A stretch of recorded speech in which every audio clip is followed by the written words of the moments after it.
This is the Humanist Report with Mike Figueredo. The Humanist Report podcast is funded by viewers like you through Patreon and PayPal. To support the show, visit patreon.com/Humanist Report or become a member at humanistreport.com. Now, enjoy the show. Welcome to the Humanist Report podcast. My name is Mike Figueredo, and this is episode 205 of the program. Today is Friday, August 9th, and before we get started, I want to take some time to thank all of our newest Patreon, PayPal, and YouTube members, all of which signed up for the first time to support us this week or increase their monthly pledge if they were already supporting us. And that includes Bayar Dejako, Buddha Shenglong, Craig McLemore, David Bedford, David Blitz, David Soul, Diane, Douglas Pike, Gerard Mijares, Jerry Connor, J.C. Urbina, John Sheed, Jeremiah Hedberg, Kaylin Mitchell, Louis Keith, Louis Alberto Nina, Matt, Megan Smith, Nathaniel Bloom, Nelson Shendow, Newbon Ely, Pat Brown, Patrick, Randy Stimpson, Shan, Skype Barkschat, Stacy Solano, The Progressive Voice, and Tom Erb. So thank you so much to all of these kind individuals. If you'd also like to support the show, you can do so by going to humanistreport.com/support or by checking out patreon.com/Humanist Report. So this week on the Humanist Report podcast, we'll talk about the tragic shootings that took place in El Paso and Dayton, who the Republican Party is now blaming for that. Spoiler alert, it is video games this time. And we'll also talk about Bernie Sanders' response to the horrific tragedy. Tucker Carlson calls white supremacy a hoax days after white supremacists committed an act of terror. Bernie Sanders went on Joe Rogan's podcast, so we'll talk about what he said there. We'll talk about how many billionaire donors each 2020 candidate has. Mike Gravel officially ends his 2020 presidential campaign. Tulsi Gabbard talks about Medicare for all and private health insurance. A diabetic man unfortunately died because he purchased more affordable insulin in order to save money for his wedding. And finally, we will close the week by talking to 2020 congressional candidate Lauren Ashcroft of New York's 12th congressional district. So that's what we've got on the agenda for today's episode. Not the funnest episode. A little bit more sad topics, because that's just, that's what happened this week. I can't dictate the news cycle. Last week was a lot of fun with the Democratic Party debates. This week, it's just a really sad news cycle. So we'll get through it together because, there's nothing else you can do. Just kind of be in this together and try to digest everything together. So let's do it. So over the weekend, not one, but two mass shootings occurred within the span of 24 hours, less than a day, in fact. And this left 29 people dead and more than 50 injured.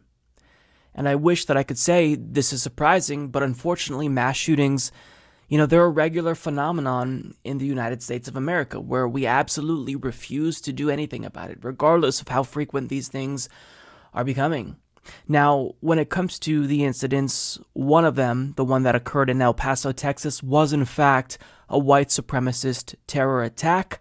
He opened fire in a Walmart, and he killed 20 people, injured 26. And the second one occurred in Dayton, Ohio, and a terrorist opened fire outside of a bar, killing 9, injuring 27, and he did all of this damage within about 30 seconds. Now, we don't necessarily know what the motivations were for the second killer, but we do know that in El Paso, Texas, he was a white supremacist who was fearful of immigrants. Now, if you're wondering why someone would go this far and take their fear of immigrants to this level and carry out a terror attack, to send a message. Well, part of it is that we have a white supremacist president. That's just a fact.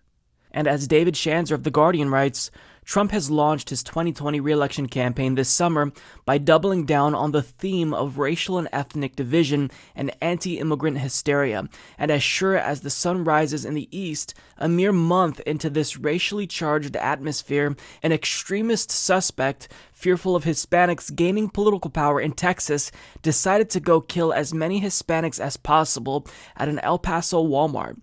It is Trump-inspired terrorism yet again. The manifesto the El Paso shooter posted online reflects that he understood and endorsed the president's political program to a T. The attack, the shooter wrote, was in response to the Hispanic invasion of Texas, echoing the president's logic that cruel conditions of confinement will deter migration. The shooter opined that his use of violence would provide a needed incentive for Hispanics to return to their home countries. His violent actions were necessary, he wrote, to save America from destruction. Now, in this terrorist's manifesto, he says that, he was worried about immigrants before Donald Trump. Although when you have the leader of this country using white supremacist rhetoric on the regular, of course, that emboldens people like this.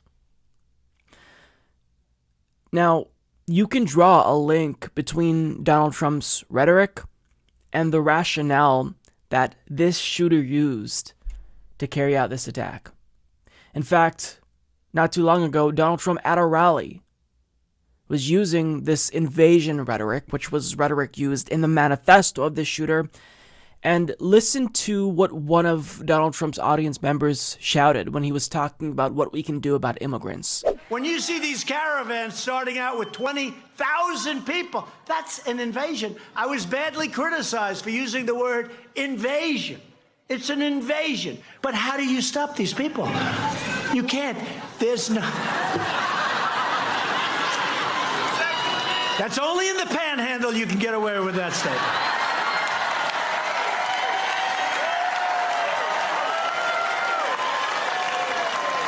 Only in the panhandle. He didn't condemn it. He laughed it off, made light of it. Rather than unequivocally saying, no, violence is not the answer, Donald Trump did not do that. I was badly criticized for using the word invasion, but how do you stop these people? When the crowd member yelled, shoot him, the auditorium erupted in laughter. You can see his own supporters laugh. There was a child in the audience just absorbing all of this white supremacy, and Donald Trump couldn't be bothered to condemn that. Now, as Brandon Friedman points out, included in the shooter's manifesto are the exact same talking points, the same type of rhetoric that we see from white supremacists like Donald Trump, along with other white supremacist right-wingers. So, for example, Trump frequently uses the word invasion to describe immigration. Well, so did the terrorist. Trump claimed that Democrats want open borders. Well, so did the terrorist. Tucker Carlson talks about immigrants replacing us. So did the terrorist. So this isn't a coincidence. That terrorist probably already was predisposed to be racist, but when he hears his white supremacist sentiment echoed by our white supremacist president and white supremacists in the mainstream media, like Laura Ingraham and Tucker Carlson, well, this legitimizes his thoughts. If you are feeling as if you're fearful of immigrants, do you believe that that individual would be more or less likely to carry out a terror attack like the one that he did if we didn't have a president and media that was constantly fear-mongering about immigrants? It's disturbing. It is absolutely disturbing. What we are witnessing is America slowly but surely become more fascistic. We're being openly hateful against people who we deem the other, and the cruelty that we exercise against them is justified because they're invading us. We're being replaced. So when we lock them in cages like animals, that's justified because if we be really cruel to them, if we carry out these terror attacks and target immigrants, well, that may deter others from coming. This is what's happening. And it makes me nauseous to see all of this. It makes me nauseous. And, now that it's convenient, of course, Donald Trump, after going on a racist tirade against the Squad, against Elijah Cummings, Now he's condemning hatred. The shooter in El Paso posted a manifesto online consumed by racist hate. In one voice, our nation must condemn racism, bigotry, and white supremacy. These sinister ideologies must be defeated. Hate has no place in America. Hatred warps the mind, ravages the heart, and devours the soul.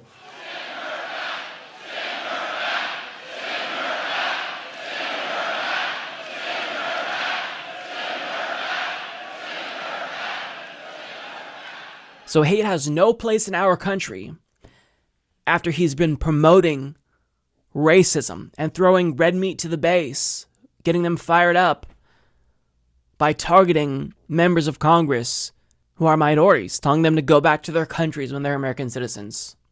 Take it from him. He knows how bad racism is. It's just laughable. He espouses white supremacist talking points on the regular. And then as soon as the rhetoric that he uses frequently manifests into violence, which is inevitable, well, then he gets to pretend to be a good guy and speak out against racism and white supremacy. Now, I'm not saying that he shouldn't condemn white supremacy and racism, because of course he should. But obviously, what needs to be the takeaway? He needs to stop fucking using white supremacist rhetoric. He needs to stop being a white supremacist. And if he actually cared about the country, he would resign in shame.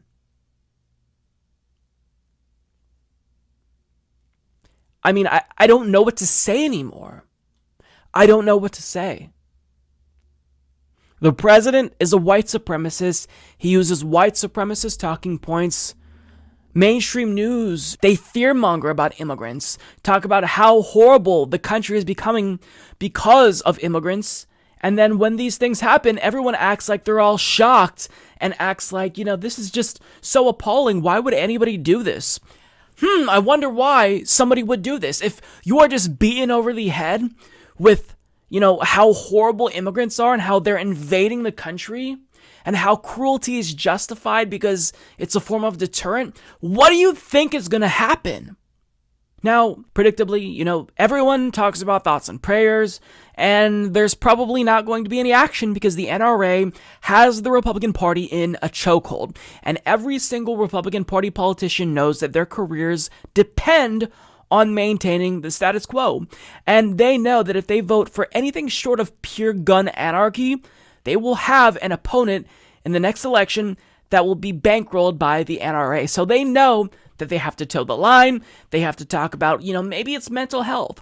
Maybe it's video games. Maybe it's Jesus lacking in schools. But, we all know. We know exactly what the problem is. The United States has more guns per capita than other modern countries, and we also consequentially have more gun violence. This isn't difficult to figure out. We know what it is. But it's just a matter of, will we take action?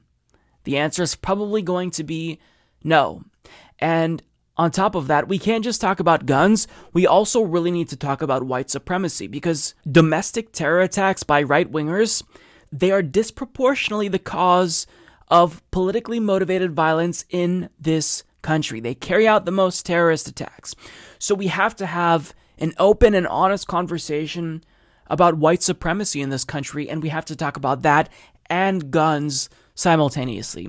And fellow YouTuber Christo Avalis, I think, put it best. We need to have this holistic discussion.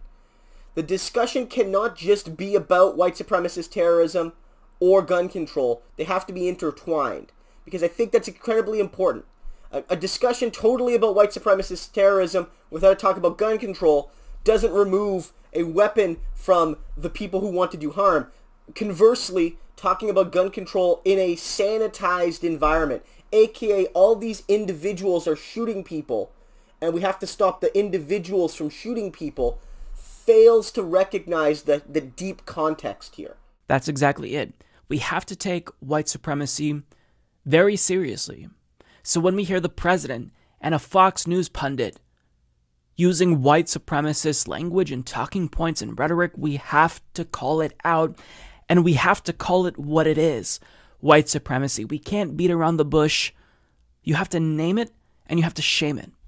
Call it out. This is our responsibility. On top of that, what we have to do is whenever our peers vocalize concerns about immigrants, whenever they parrot talking points that they hear from the president and Fox News, we have to educate them, because it's more convenient to blame immigrants and blame all of your economic problems on them than to actually really diagnose the problems in this country accurately. So I don't know what to say. Like everyone, my heart is broken, and it's not shocking. I wish I could say that it's shocking that this occurred, but it's not shocking. It's shocking to nobody. Mass shootings in this country, they're inevitable. They're as inevitable as the sun coming up the next day. The question is, when are we going to take action? The answer is, who knows? So predictably, whenever there is a mass shooting in this country, Republicans always twist themselves into pretzels, trying to blame anything and everything but the actual cause. Guns. And rather than talking about gun control, rather than talking about what's fueling these domestic terror attacks, white supremacy, they talk about everything but the actual causes of violence. And there's always one scapegoat in particular that emerges. This time, though, it seems like the main scapegoat is video games. So here's Donald Trump saying that video games are probably the cause because they glorify violence. We must recognize that the internet has provided a dangerous avenue to radicalize disturbed minds and perform demented acts. We must shine light on the dark recesses of the internet and stop mass murders before they start. The internet, likewise, is used for human trafficking, illegal drug distribution, and so many other heinous crimes. The perils of the internet and social media cannot be ignored, and they will not be ignored. We must stop the glorification of violence in our society. This includes the gruesome and grisly video games that are now commonplace. It is too easy today for troubled youth to surround themselves with a culture that celebrates violence. We must stop or substantially reduce this, and it has to begin immediately. So according to Professor Trump here, it's not guns, it's not white supremacy that's fueling these types of mass shootings and domestic terror attacks. It's video games, because they glorify violence. I mean, of all people to talk about the glorification of violence, Donald Trump is probably the last person that I want to hear from on this issue. The last person. The man just had a military parade. He bragged about how the U.S. military is so powerful that he could wipe Afghanistan off the face of the earth within 10 days. He's locking human beings in cages in order to deter other immigrants from coming here. He nearly bombed Iran just about a month ago. But now he's talking about the glorification of violence. I mean, everything has been turned on its head. Up is down, left is right. He's talking about the glorification of violence? Really? Of all people, Donald Trump is now supposedly concerned with the glorification of violence? What a fucking moron. If you are a Donald Trump supporter, how can you defend this? How do you not recognize the inherent hypocrisy in what he just said there? Video games glorify violence, says the president, who keeps wanting to increase our military budget, says the president, who won't stop selling weapons to Saudi Arabia, which they're using to bomb children in Yemen. Unfucking believable. Unbelievable. Now, Trump is not alone, because there are other Republicans who are also saying, it's not the guns, it's not white supremacy, It's the video games. What are your thoughts on that in terms of understanding that words matter and that when we're talking to each other on social media or looking at video games where they're using, videos of characters with these weapons, is there a conversation to be had about that, about the tone that this country is using? It's become commonplace to say whatever you want to anybody on social media. I think we should, and you want to see from these individuals what they wrote in others, but I mean, this may be a place that we could find this ahead of time. There may be a place of what's being written can be changed, could be an indication that an individual needs help in others that we can stop. But the idea of these video games to dehumanize individuals, to have a game of shooting individuals and others, I've always felt that is a problem for future generations and others. We've watched from studies shown before of what it does to individuals. Say, how long are we going to let, for example, and ignore at the federal level particularly, where they can do something about the video game industry? In this manifesto that we believe is from the shooter, this manifesto, he talks about living out his super soldier fantasy on Call of Duty. We know that the video game industry is bigger than the movie industry and the music industry combined. And there have been studies that say it impacts people and studies that says it does not. But I look at the common denominators as a 60-some-year-old father and grandfather myself. What's changed in this country? We've always had guns. We've always had evil. But what's changed where we see this rash of shooting?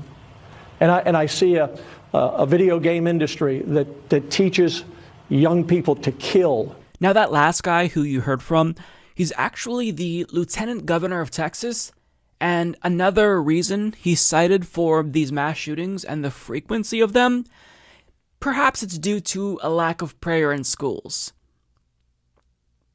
These are not serious people, but we bring them on television and Fox News, and we treat them as if they're serious people. These are not serious people. These are disingenuous individuals who are running interference for the gun lobby and white supremacy. That's what this is about. And they talked about studies, but notice how they didn't cite a specific study. Okay, you say that there are studies that indicate that there's a link between violence and violent video games. Name them. Cite these studies. They didn't cite these studies because this is an assumption that is absurd on its face. It's moronic. Because out of all the countries that have video games, where video games are incredibly popular, why isn't there more gun violence in South Korea and Japan? Why do video games only ostensibly promote violence or cause violence due to the glorification of violence, supposedly, in the United States? I mean, the logic doesn't make sense there. And understand how they never extend that logic to violent movies. Why? Because they probably enjoy violent movies themselves. So because they're ignorant about video games, probably don't play video games, never played video games, it's easy for them to scapegoat video games because that's more easier than addressing the actual root causes of gun violence in this country. They don't want to talk about guns because the NRA pays them not to. They don't want to talk about white supremacy because they know a large portion of their base, they are white supremacists, and they have to continue to stoke the fears about immigrants if they want to get elected. But video games are not to blame here. And I can say that with certainty because I am actually not pulling that out of my ass.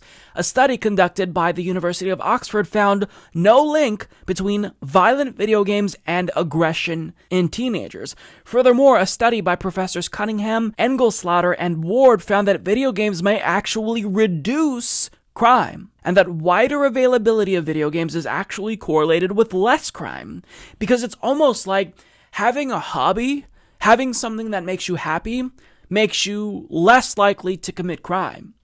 Basic logic, basic common sense. But because these people are disingenuous actors here, they're bad faith actors, they don't want to address the root causes of the problem here.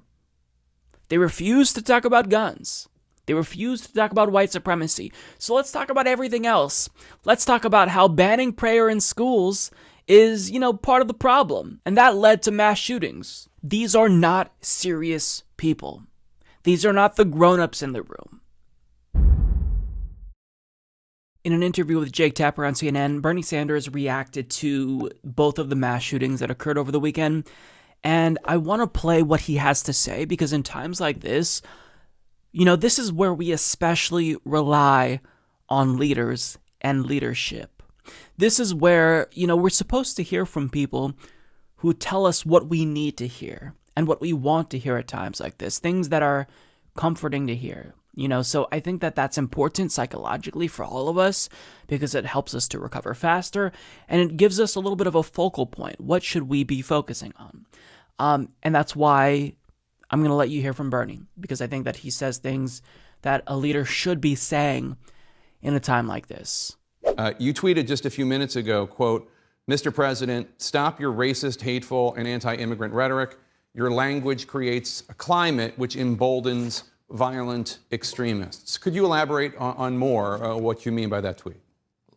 Look, I am sure that President Trump does not want anybody in this country to go around shooting other people.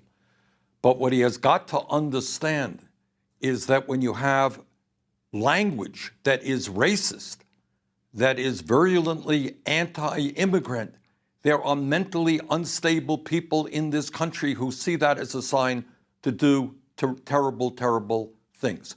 So I think the president has got to stop that racism and that xenophobia immediately. Second of all, Jake, I think the issue of the moment is whether the NRA will continue to determine gun policy in America, despite the fact that the overwhelming majority of the American people, gun owners and non-gun owners, want common sense gun safety legislation. So what I have asked Mitch McConnell, Republican leader of the Senate, bring us back to Washington, end the recess right now, and let us sit down and work on the kind of legislation that we need. The truth of the matter is the American people want to expand background checks. They want to end the so-called gun show loophole. They want to, in many cases, ban assault weapons. And my own view is we may want to be thinking about treating assault weapons the same way we treat machine guns today, having very strict license requirements for them. We want to make sure that we end the process by which people can legally walk into a gun show, buy all of the guns that they want, and then sell those guns to criminal elements. So there's a lot to be worked on. But I think the American people are sick and tired of the NRA determining gun policy in America. So I don't have much to add, but what he's saying here is apt.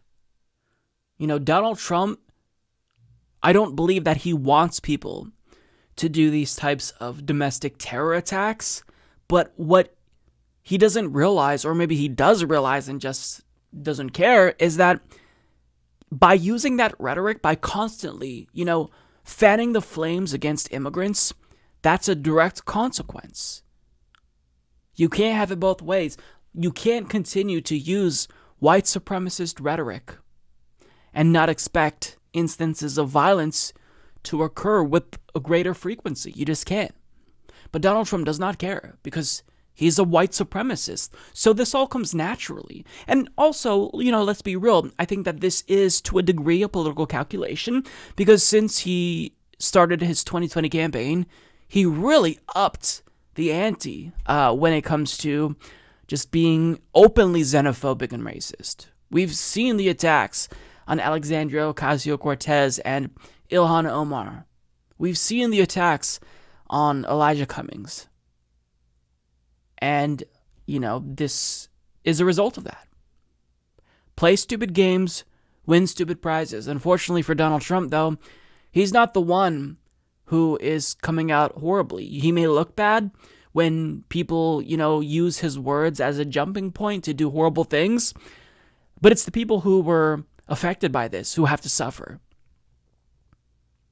Because we have politicians in this country that they know that it will be much more likely that they will be electorally successful if they throw red meat to the base and fearmonger about immigrants, scapegoat immigrants. Now, Bernie Sanders talks about the NRA. He talks about the specific legislative things we can do to curtail violence. And he kind of makes the point that, YouTuber Christo Avalis makes, that, you've got to talk about white supremacy and you've got to talk about violence because, people use guns to carry out these types of terror attacks, but what's fueling them is white supremacy. So we have to address white supremacy and we've got to tackle it head on. We've got to talk about it, bring it to light, and don't just beat around the bush. Name and shame the people who are doing this. Otherwise, we're lying to ourselves. We're lying to the American people. People need to be educated. What we are seeing from the president is white supremacy because he is a white supremacist. Don't be afraid to call racism racism. This is exactly what it is. Now, another portion of this clip that I wanted to talk about is when Bernie Sanders responded to whether or not Donald Trump is a white supremacist, because it goes, right along with what I'm saying here. One of your 2020 rivals, Congressman Beto O'Rourke, told me this morning that he believes President Trump is a white supremacist or a white nationalist. Do you agree? I do. Look, and it gives me no pleasure to say this, but I think all of the evidence out there suggests that we have a president who is a racist, who is a xenophobe, who appeals and is trying to appeal to white nationalism. And it breaks my heart to have to say that this is the person we have who is president of the United States. Now, again, I want to emphasize that what he said there is really important. Donald Trump is a white supremacist. We have to call it like we see it and what it is factually speaking. White supremacy is white supremacy. And Donald Trump is a white supremacist. And when Bernie Sanders, he just directly says Trump is a racist, he's a xenophobe, he's a bigot, this is important. It's important that you call racism, racism, xenophobia, xenophobia, and white supremacy. Because what Republicans have done is they've made it socially unacceptable to call out racism. Like, if you're going to speak out against racism, you have to avoid calling someone racist. You have to avoid using the R word, racism. But if you refuse to call out racism and white supremacy for what it is, you're letting them win. You're letting them win. This is the same thing. I remember back in around 2010, 2011, the National Organization for Marriage, run by Maggie Gallagher at the time, was saying, look, we're against same-sex marriage, but that doesn't make us homophobic. We don't believe that gay people are inferior to us. We just don't believe that marriage should be between, two men or two women. And they didn't like being called homophobes when that's what they were, because that made them look bad. Nobody wants to be lumped in with bigots and racists. And now, if you're against same-sex marriage, it's almost undisputable. You're a homophobe, right? So at the time, Republicans were saying the same thing. Don't let them call you a homophobe just because you think that gay people shouldn't be allowed to get married. We're seeing the same thing now with regard to racism. Oh, what's that? You're against illegal immigration? And now you're suddenly racist? I mean, don't play into their games. These are not honest actors. These are bad faith actors. And they are scapegoating immigrants because they want you to blame them for all of the economic problems that their policies are creating. That's what this is about. So when Donald Trump is called a white supremacist, not only is that accurate, it's important. Because if we don't call white supremacy what it is, we're effectively excusing that. And that means we're part of the problem if we do that.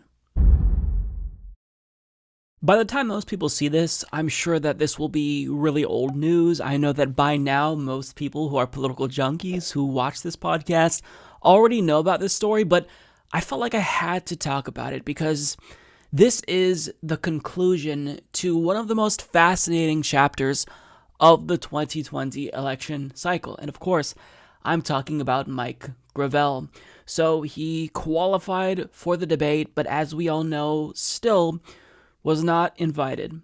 So with that being said, since he wasn't able to accomplish that goal, he will be dropping out, and all of the money that was raised will be going to Flint and other progressive charities.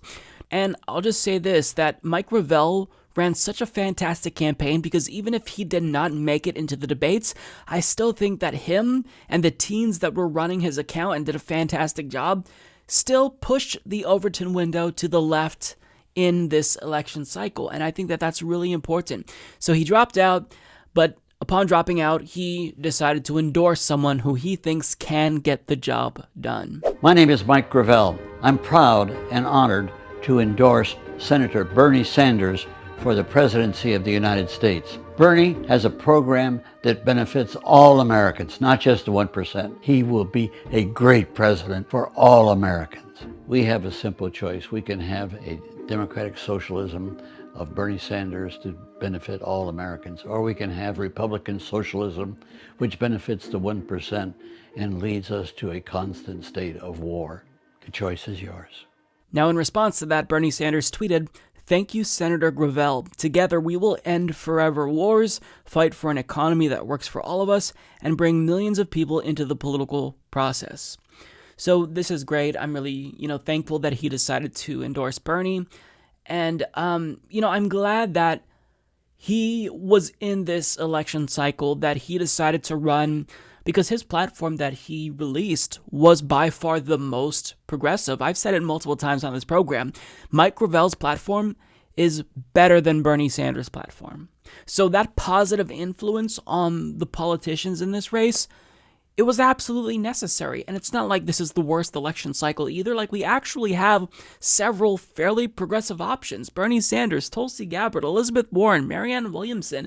But to have Mike Gravel there to influence the conversation and just push the envelope even further when it comes to progressivism and bring up issues like reparations for anyone in Iraq who was affected by our invasion. I mean, these are important things. And it just cannot be overstated how amazing it was that this campaign was run by 2 teenagers.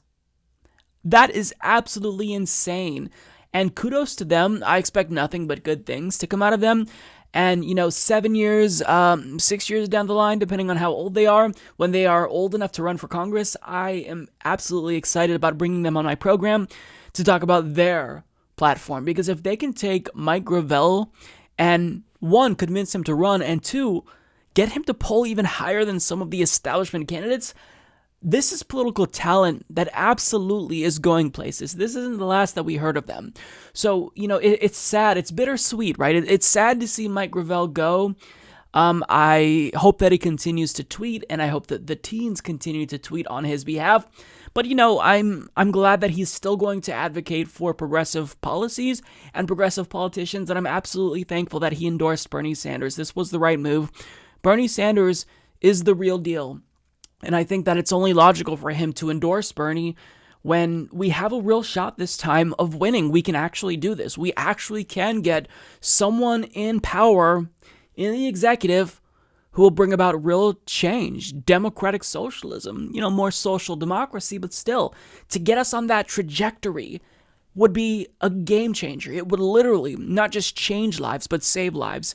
So, I'm overjoyed and I feel privileged that I was able to speak to Mike Gravel, that he came on the program. Just all around, this was, I'm glad he ran. I'm absolutely glad that he ran. This was inspiring. I know that if I were his age, I would not want to do something like this, but some people just never stop fighting for what they believe in, and that's really admirable. So thank you to Mike Gravel. Thank you to the teens. I'm going to miss you guys. This was absolutely a phenomenal campaign. On night 2 of the last Democratic debate, the standout moment for me, unquestionably, was when Tulsi Gabbard went after Kamala Harris's criminal justice record. It was absolutely amazing, and it's why I think overall she won that debate, in part thanks to her strength there. Now, after a week, that's what we're all still talking about because it was such a glorious moment. And there's evidence that Kamala may actually be taking a dip in the polls. We don't know yet, so we don't want to make any definitive statements because we want to see multiple polls before determining whether or not this hurt her. But all signs point to Kamala came out damaged here. Now, one thing that bothered me was that after Tulsi Gabbard made that powerful point, brought up a lot of red flags with Kamala's record, Kamala Kamala didn't actually respond in any meaningful way. She didn't address the factual points that Tulsi Gabbard brought up. Instead, what she chose to do was smear Tulsi Gabbard as an Assad apologist. And it's clear that she was doing this because she wanted to distract people from her own record and try to get people to think that Tulsi was actually the bad guy. And, nobody's surprised by this, but it's unfortunate. It seemed to have worked because the media focused on Tulsi and not on Kamala. Congresswoman, do you not believe that the same could be said for your meeting with Bashar al-Assad? I don't know how you could equate that. We're talking about a president that is directly... That you would be meeting with the leader of Syria who could feasibly be responsible for the killings of over 500,000 people. You need to acknowledge that Bashar al-Assad is a murderous despot. If voters are wondering, what is your take on Bashar al-Assad, what do you say? So rather than holding Kamala Harris's feet to the fire, rather than talking about her criminal justice record, they shoot the messenger. They smear Tulsi as an Assad apologist. This is all that the media focuses on. And it's clear that her intentions were pure.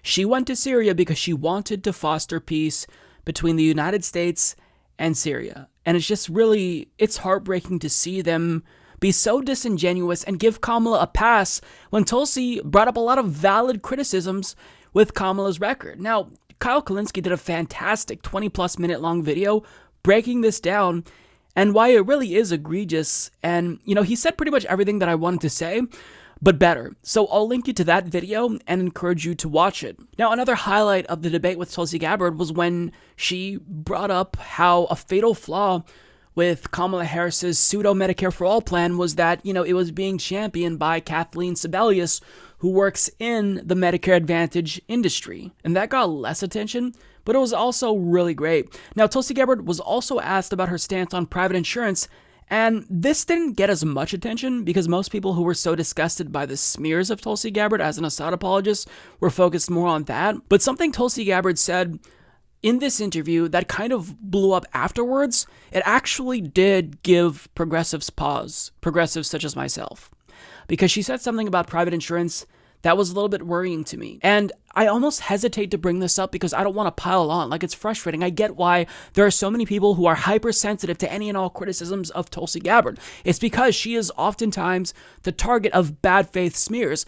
However, with that being said, there's so many people who support Tulsi Gabbard who watch this show that I still feel as if, if there's an area of opportunity, I have to bring it up. I have to address it. And, people need to be able to decide for themselves whether or not there's room for growth. And I absolutely think that what Tulsi says in this interview, which I didn't see until it kind of blew up online, it really gave me pause, and I didn't like what she had to say.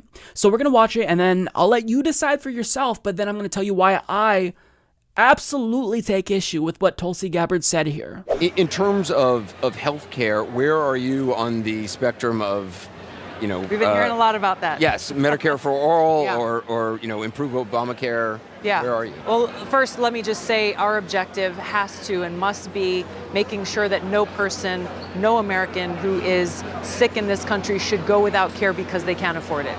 That's why I have been and continue to be a supporter for Medicare for all that would guarantee that health care, that quality health care for every single American in this country. I also believe, like every other developed country in the world that has universal health care, that there is a role for private insurance to play for those who want it. Do you think for those who are embracing taking away private insurance from people ultimately, is that just strategically, politically, a non-starter? I don't know about the politics of it. I just think about it from the perspective of people, of the American people, that if all of a sudden you are taking away their choice, that's not a very American thing, in my opinion. I think our responsibility as leaders is to meet the challenge and address the problems that people are facing, that they are suffering because of big insurance and big pharma's influence over our healthcare system for so long, how they are profiting on the backs of sick people. So let's do our job, try to bring down the cost of healthcare in this country that's exorbitant, make sure people can get the quality care they need, and if they still choose that that's not what they want, they can go get the private insurance. Okay, so let me be clear. In no way do I think that was anywhere near as bad as Warren's "there are many paths to Medicare for all" line, but it still was deeply, deeply disappointing. Because Tulsi Gabbard was one of two candidates who I really felt like they hadn't wavered on Medicare for all.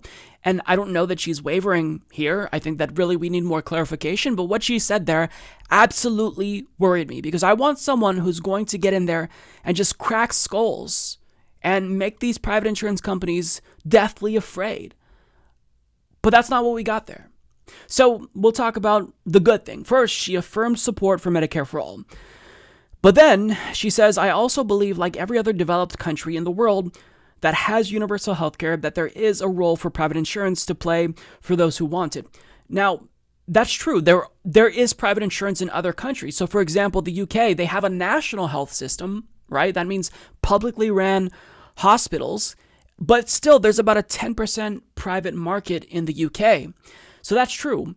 But the difference is that when you're going into negotiations and you have a strong Medicare for all bill that leaves no room for any private insurance, you don't want to vocalize this. Like, you don't want to broadcast to the health insurance industry that there's going to be some kind of a role for them. Because if you give them an inch, they're going to take a mile. Because when you say, no, there should be some role since there's a role in other countries, they're going to say, oh, perfect. Well, how big do you think that role should be, Tulsi? Should it be this big? Maybe it should be this big. We think it should be this big, though. Like, that's what you open the door to. So going into negotiations, you need to start at the strongest possible position. And you say, no private insurance. Now, as Bernie Sanders and Pramila Jayapal's bill stands, it bans duplicative coverage, but offers comprehensive care. So if you do both of those things at the same time, then what are you leaving for private insurance companies? Basically nothing. So as the bill stands now, it's going to wipe them out and virtually get rid of them. We are regulating them out of existence. Now, will everything in the bill currently stay if it's codified into law? Probably not. I'm sure it will be watered down to an extent, but you don't want to start to pre-negotiate like Obama did. Like Obama tried to do that with the Affordable Care Act, and what happened? We didn't even get a public option. He pre-negotiated because he thought he could get Republicans on board by not proposing a public option, and he got 0 Republicans. So you want to make sure that you close the door on that and let these private insurance companies know that they need to fear you because you are coming after them and you are an existential threat.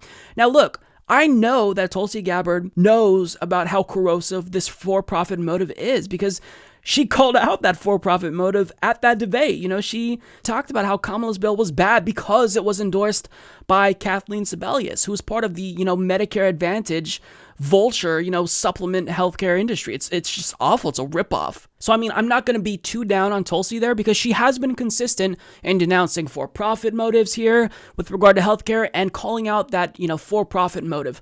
That being said, though, this is where we get into really, really dangerous territory. I just think about this from the perspective of the people, the American people, that if all of a sudden you are taking away their choice, that's not a very American thing, in my opinion. Oof. She later says, and if they still choose that's not what they want, assuming she's talking about Medicare for all, if it gets passed, they can go get private insurance they need. Okay. That does not sound like Medicare for all to me. That sounds like a public option.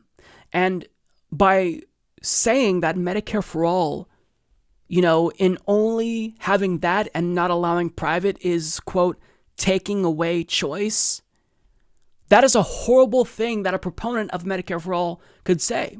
Because that's not real choice. That's the illusion of choice. Because the choice that we want isn't between public and private insurance. The choice that we want is to be able to see whatever doctor we want, go to whatever hospital we want. So when you're talking about healthcare, that's not the real choice. Nobody's upset because there's no choice between public and private firefighters. The choice comes in at allowing us to make healthcare decisions. And we make those healthcare decisions. We are empowered to do what we need to do, see the doctors we want, when we have comprehensive universal coverage. So I absolutely do not like that she said that. And when she said they can go get private if they want to, they can't though. They cannot do that because Section 107A bans duplicative coverage. That means that all of the services that will be provided under Medicare for all cannot be offered by private insurance companies. So if you, for for example, don't like Medicare for All. Everyone's going to like it. But if you don't like it, you can't say, you know what? I'm going to pay for supplemental because I just don't think that my doctor's removing my infested toenail fast enough. So I want to get supplemental because I think that this procedure should be done faster. That's not the way that it's going to work, because the point is to have everyone on the same plan to ensure that we have quality healthcare for everyone. Rich people and poor people have the same plan, and we're not allowing rich people to pay more in order to jump to the front of the line. So we ban duplicative care to make sure that our Medicare for All system doesn't turn into a two-tiered healthcare system. Now, Tulsi Gabbard brought up the duplicative ban before. She did this at her first CNN town hall, so I know that she's aware of it. But for whatever reason here, I know that she had a limited amount of time to answer. She made it seem as if there was no duplicative ban, that you could just get whatever insurance you want, private or public. But the goal is to get rid of private insurance. Again, Section 107A bans duplicative coverage. Now, if you read the bill and you go to Section 107B, it says nothing in this bill shall be construed as banning private insurance. Now, that's true. It doesn't outright ban private insurance, only duplicative coverage. But you don't need to do that to reach the same goal, right? I mean, you're regulating them out of existence by banning duplicative care and by also offering comprehensive coverage. So if you cover everything and you say private companies can't cover what's already covered in Medicare for All, you're leaving little to no room for them. And I did a really long, comprehensive video about this, and I just re-released a shorter version of that where I talk about this, where I talk about what's in the bill.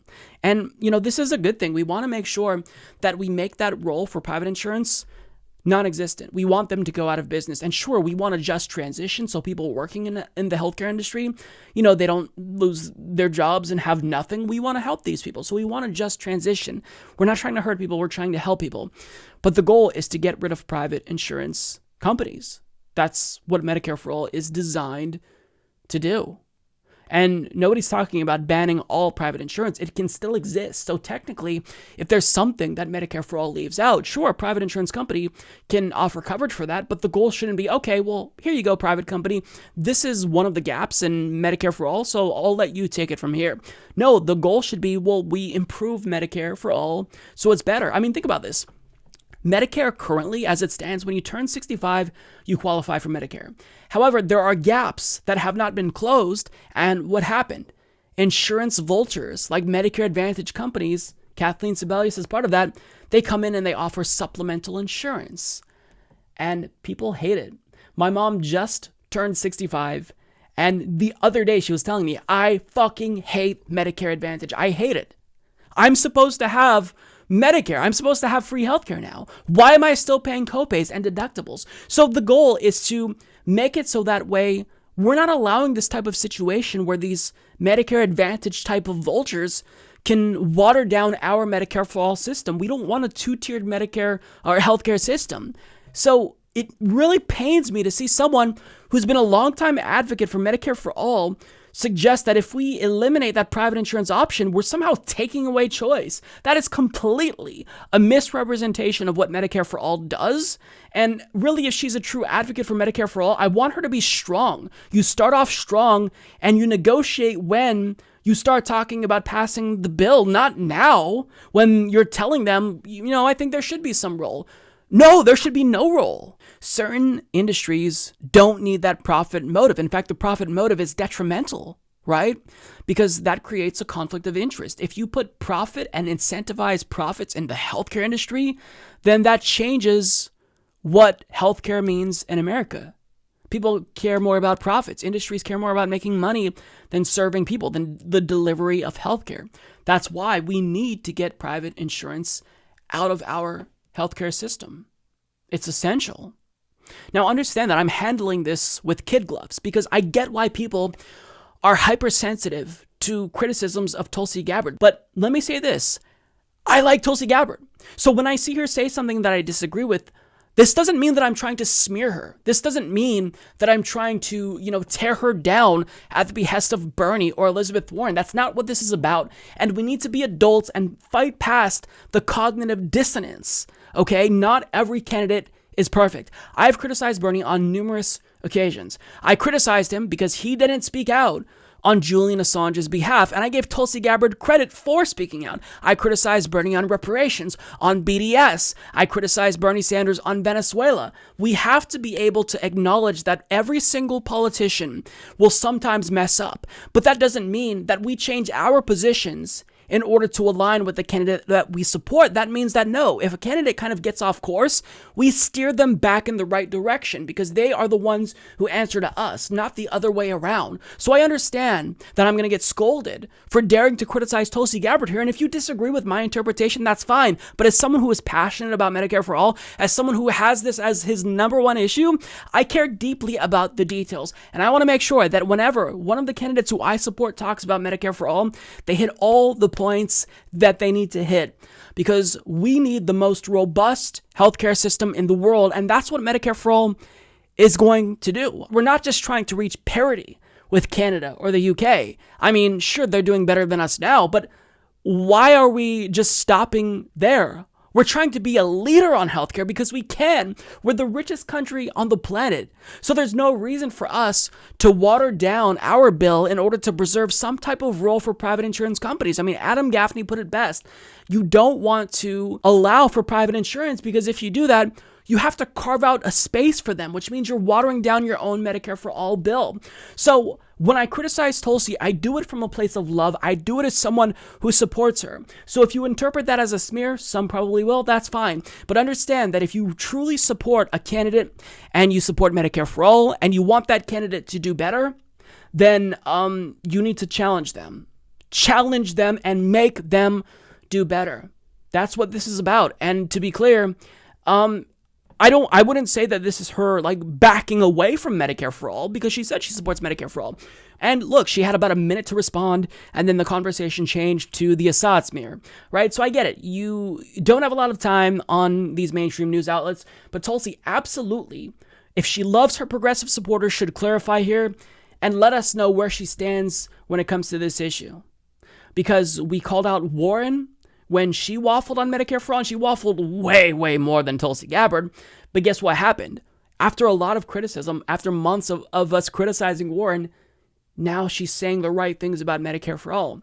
So it's not like I'm saying, okay, you know what, throw Tulsi Gabbard in the garbage, she's done here. I'm not saying that. And anyone who says that I am saying that, they're being disingenuous and they're just standing.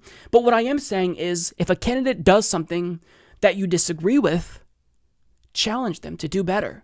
Because you don't have to align your view with the candidate that you support. They have to align to what you want because they represent you. It's not the other way around. And I'll leave that there. I just want Tulsi to do better. I want her to clarify her stance here because I want someone who's going to fight for Medicare for All that says, you know what, fuck these private insurance companies. You're all going to be gone. You will go out of business if I am elected. Go ahead and lobby against me. Bankroll my opponents because you know what? I have the people on my side. That's what I want to hear.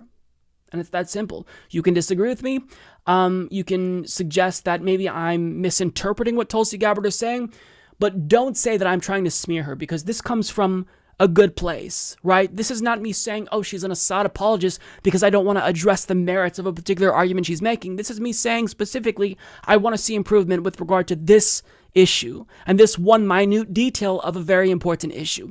That's it. I'll leave that there. So something really interesting happened. Bernie Sanders appeared on Joe Rogan's podcast, and I think that him making these types of appearances is really important because he can go on CNN and MSNBC all day, but he won't be able to talk about these things at length. Now, the alternative is to go on independent news shows. But at the same time, even though that matters, he's kind of just preaching to the choir because everyone, let's say hypothetically speaking, he came on the Humanist Report, and I have invited him for the record. Let's say he came on the Humanist Report. He's just preaching to the choir. So the goal ultimately is to reach new people, new audiences. And Joe Rogan has such a gigantic audience that if Bernie Sanders were able to get the chance to talk at length about some of his policy proposals, that could have an impact. So I made it through about halfway and then I had to stop watching, but I will resume on the weekend when I have more time. But just like the very first thing that came up, I already thought, okay, I want to talk about that because it's already like when you get to hear from candidates and it's not just a minute, 2 minutes at most, it really is a different type of dynamic. Like, you really get to hear about the complexities of their policy positions. They really get to talk about the things that would happen, what their policy would look like in practice. And after the debate, one of my biggest criticisms, and I didn't talk too much about this in my analyses, but it was that they didn't have enough time to respond. They had like 1 minute to answer questions, and then 15 seconds to offer rebuttals. You just do not have enough time to talk about the nuances of complex policy proposals in that much time. You need more time than that. It's that simple. So this was the first thing that came up in Bernie Sanders' appearance with Joe Rogan, and Bernie Sanders talked about the pitfalls with the Democratic Party debates. It's not enough. Do you get frustrated by the time constraints of the debates? Absolutely. You shouldn't even call them a debate. What they are is a reality TV show in which you have to come up with a soundbite and all that stuff. And it's the meaning. It's the meaning to the candidates, and it's the meaning to the American people. You can't explain the complexity of healthcare in America in 45 seconds. Nobody can. But why is it still done that way? If you try to let's pull this thing like that. Bring it right there. There you go. I think the DNC is in a difficult position. They have 20-plus candidates, and they want to give everybody a fair shot, which is the right thing to do. And then if you're going to have 10 candidates up on the stage, what do you do? But there are other ways that we've got to do it, because the issues facing this country are so enormous and in some cases so complicated. Nobody in the world can honestly explain them in 45 seconds. And then what encourages people to do is to come up with sound bites and do absurd things. If I yelled and screamed on the show, I took my clothes off, we get a lot of publicity, right? But if you give a thoughtful answer to a complicated question, it's not so sexy for the media. Well, you don't even have a chance to give a thoughtful answer. Like Tulsi Gabbard went after Kamala Harris, and then Kamala Harris had about 12 seconds to reply to it. It was so ridiculous to have something that's such an important issue. Like, did you or did you not put all those people in jail for marijuana? Did you laugh about it? Did this happen? Did that happen? All these different things. Was evidence withheld? Right. These are long conversations. But it takes us to another issue, and that as a nation, we do a pretty bad job in analyzing and discussing the serious issues facing our country. And I hold the media to some degree responsible for that. Other countries, what they do is they say, Joe, you want to run for president? I'll tell you what, with your party in the general election, we're going to give you a certain amount of time, hours, on television. And you use those hours any way you want. You want a 15-minute discourse. You remember Ross Perot? Yes. And people used to laugh at Ross Perot because he used to get up there with a chart and all this stuff. And the media made fun of him. But in fact, he tried in his own way to explain his point of view to the American people. And we need serious discussion on serious issues. Well, he had because he was so rich, he had the ability to buy airtime on network television, which is pretty unprecedented. He just bought a chunk of airtime and then pled his case. But you know what goes on in other countries? You don't have to buy that time. What the obligation is, if you are a network, you're going to make that time free and available to candidates. Do you think that that's something that could be viable in America? I mean, could you convince CBS and NBC and ABC to go along with something like that? No, you couldn't convince them. You'd have to pass legislation to make that happen. That was a really strong point. I totally agree. He said, you shouldn't even call it a debate. It's a reality TV show in which you have to come up with a soundbite. That's exactly it. And that's such a problem, right? Because whoever is perceived to be the winner of the debate is going to be the person that got in a particular jab or had, fireworks, or was involved in some sort of exchange, when really it should be about who presented their policy ideas and was the most persuasive.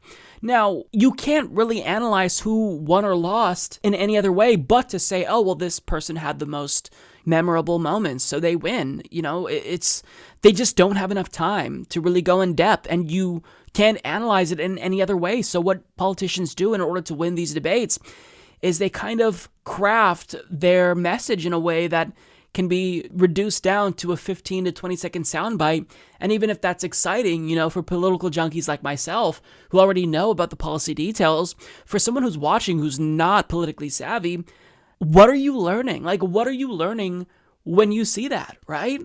I mean, there are candidates who are pretty good at doing this. Like, I felt like when Tulsi Gabbard called out the fatal flaw in Kamala's plan with Kathleen Sebelius and her influence there, I thought that was really powerful. But if Tulsi had an extra minute or 2 minutes, imagine how much more of a difference that would have made. When Bernie Sanders talked about, the benefits of Medicare for All and had his I wrote the damn bill moment, with Tim Ryan, which was memorable.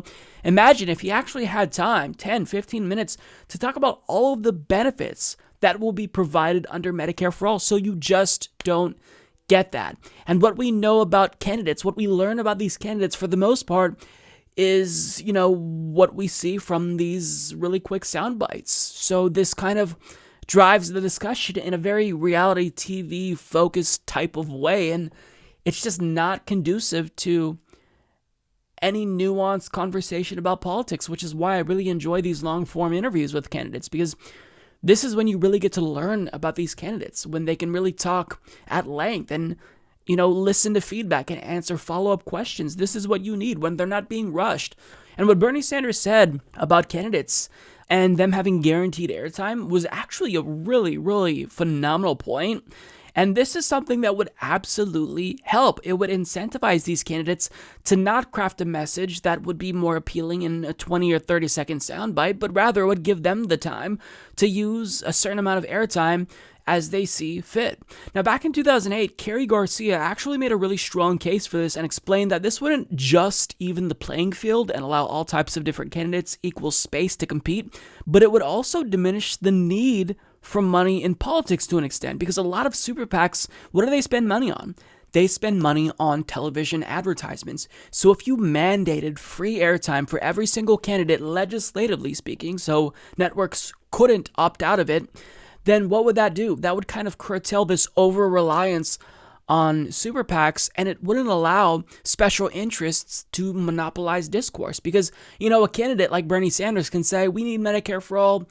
This is why it's superior to what we have now with private insurance. And then they could spend millions of dollars advertising to say, well, actually, Medicare for All is a threat, and it's a threat to you. They could spread propaganda. And Bernie Sanders brought this up. He said, look, at this debate, there were advertisements from health industry companies during this debate while we were talking about healthcare. So mandating free airtime, that's not going to be a catch-all. It's not going to solve all problems, but it certainly would help.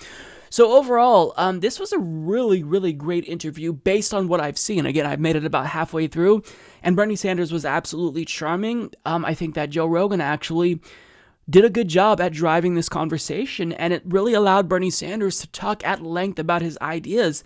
And everyone just hears Bernie say the same things, the billionaire class and the 1%, but to hear him talk at length about how the lowest common denominator in this country is money and it corrupts everything, that was so powerful. And I really feel like these types of appearances, these types of at-length interviews with candidates, this is the key here. This is what is going to change hearts and minds. And I would like to see more of this, and I think that a lot of people want to see more of this. Hence why, podcasts have exploded in popularity, because we don't operate under the same time constraints as cable news shows. I don't have to stop and cut to commercial. I can talk as long as I want to, and the only concern that I have to worry about is, am I rambling too much? Is this going to be too long? Do our viewers, are going to tune out if I talk too long? Like, I could tailor make any video to where I think it's going to have the best impact and be most educational. So, I love this. I'm glad Bernie went on Rogan, and I really am glad to see Rogan bring on left-wing guests. He brought on Cornel West, now Bernie Sanders. Good. Keep it up. I absolutely think that when somebody does a good thing, you need to commend them for it. So everyone is still reeling from the white supremacist terror attack that took place in El Paso, and at a time when we're all seeing firsthand how deadly white supremacy is.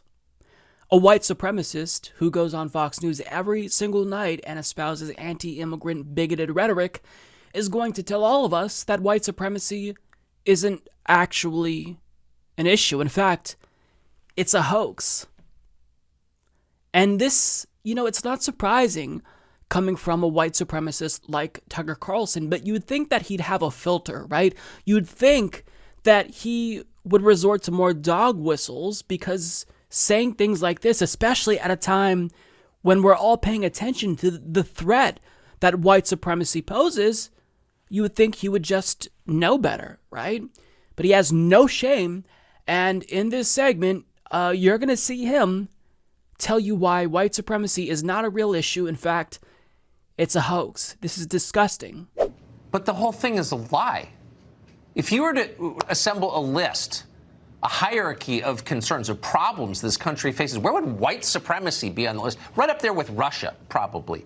It's actually not a real problem in America. The combined membership of every white supremacist organization in this country would be able to fit inside a college football stadium? I mean, seriously.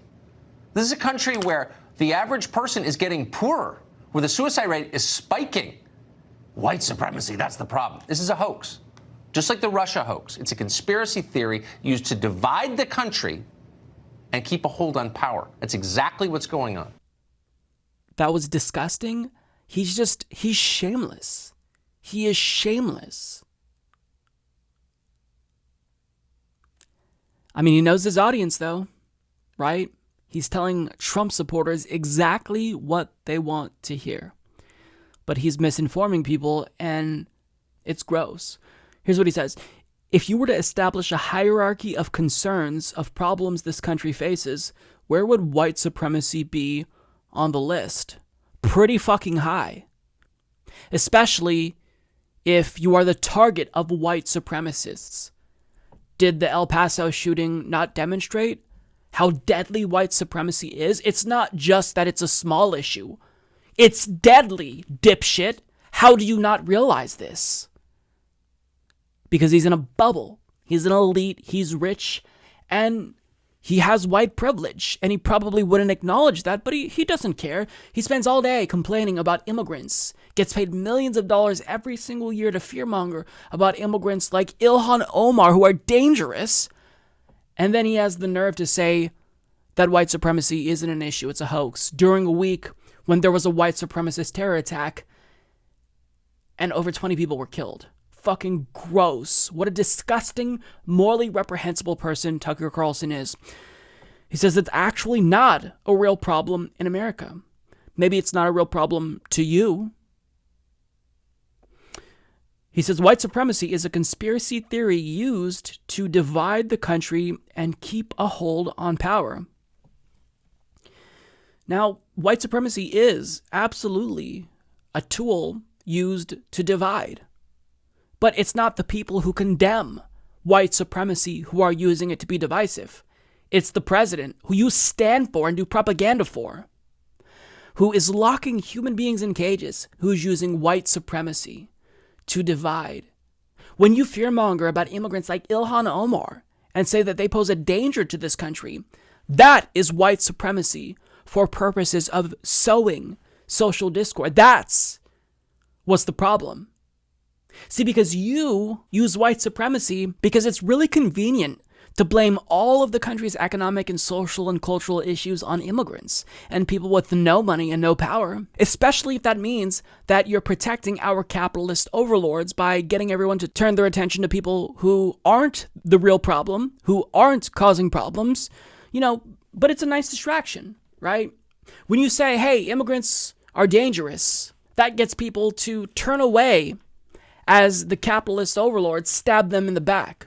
So he's right about white supremacy being divisive, but it's being used by Republicans. We see white identity politics used to divide and fire up the base. Like for a party and for a person like Tucker Carlson who repeatedly denounce the use of identity politics, they sure the fuck use a lot of identity politics.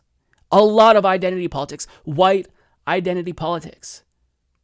Now, someone who knows firsthand about how deadly and dangerous white supremacy is Heather Heyer's mother.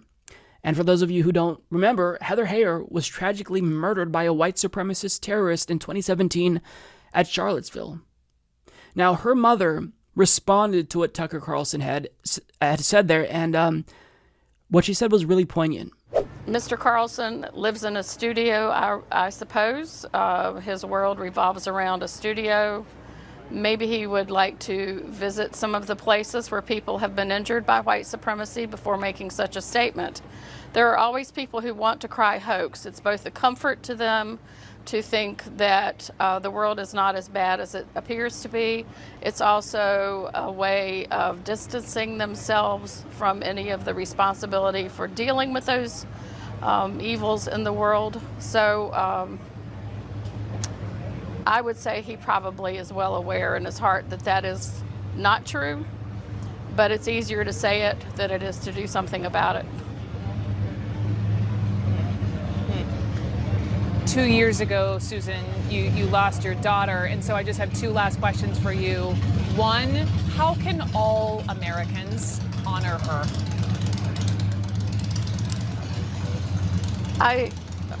I often refer to a motto that Heather adopted before she died. She put it on her Facebook page. She did not write it. The writer is unknown. But the phrase is, or the statement is, if you're not outraged, you're not paying attention. And I tell people to be outraged, but in a way that can drive you to positive action. Turn that outrage into energy to motivate you to get involved, to get up out of your seat, stop wringing your hands and going, gee, somebody should do something about it, and step up to the plate. And once you step up, then continue on with that and step out into direct action. We call that hashtag step up, step out. You can't just sit idly by and hope that the world's going to solve all the problems for you. It's time for everybody to join in. What do you miss most about her? Last question, quickly. Her laugh. Now, I let that clip play out a little bit because I really think that it's important for people to see that white supremacy causes pain. Like, you heard the pain in her voice caused by this deadly ideology. And it was incredibly important to see how this affects people. And it's not like it just affected Heather Heyer and her mother. White supremacy is an issue that we have to grapple with as a country. This is an ideology that has seen a resurgence since, the internet became more widespread, because people who were white supremacists and afraid to, vocalize their white supremacist viewpoints, they found out that there were other people online who felt the same way that they felt, and then Donald Trump got elected. So, white supremacy is becoming fashionable again because people like Tucker Carlson and Donald Trump, they're not afraid to vocalize their white supremacist ideology. But what Heather Heyer's mom there said was just so on point. She says, there are always people that want to cry hoax. It's both a comfort to them to think the world is not as bad as it appears to be. It's also a way of distancing themselves away from any of the responsibility for dealing with the evils of the world. Yeah. She also said that it's something that he knows is true. He's smart enough to know that white supremacy is a huge issue. But she made the point that it's easier to say that than to actually do something about white supremacy. Because think about this.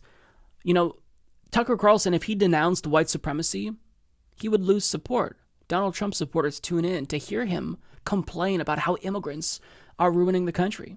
So if he came out and unequivocally condemned this deadly ideology, even if that's the moral thing to do, he would lose support. So he knows what's right. He's just career-minded. I don't know how he sleeps with himself at night. I'd rather not have a career than have to do what he does. That's fucking despicable.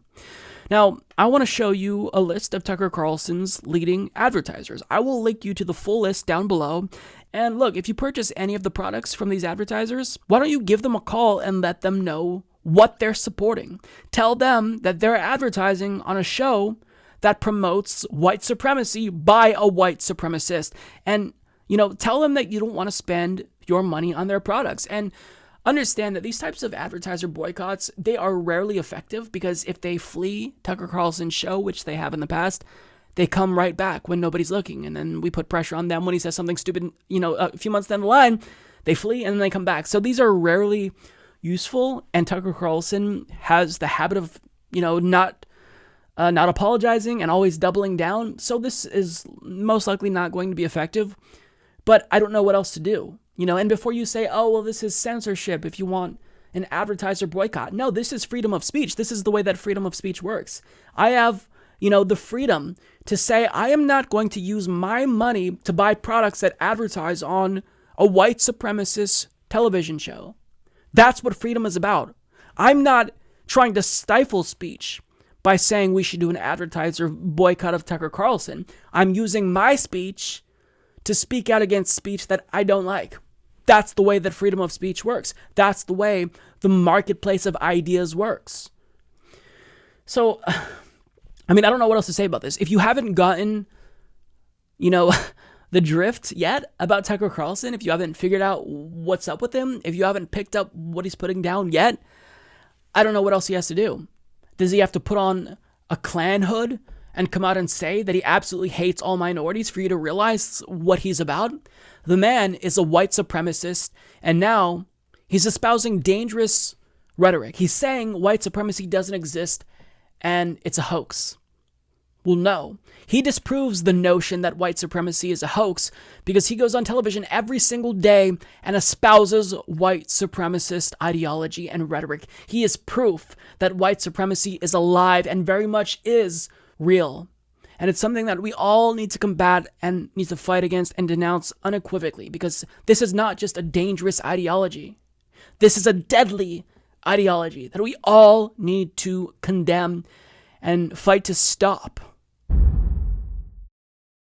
I know that when I talk about the need for Medicare for all, I'm basically preaching to the choir, because you all know that Medicare for all is an absolute necessity, but I really do think it's important to share the stories that really illustrate how messed up our healthcare system is. And this story that I came across in the New York Post, it really just, it hit a nerve with me because it was just so tragic. It was so sad.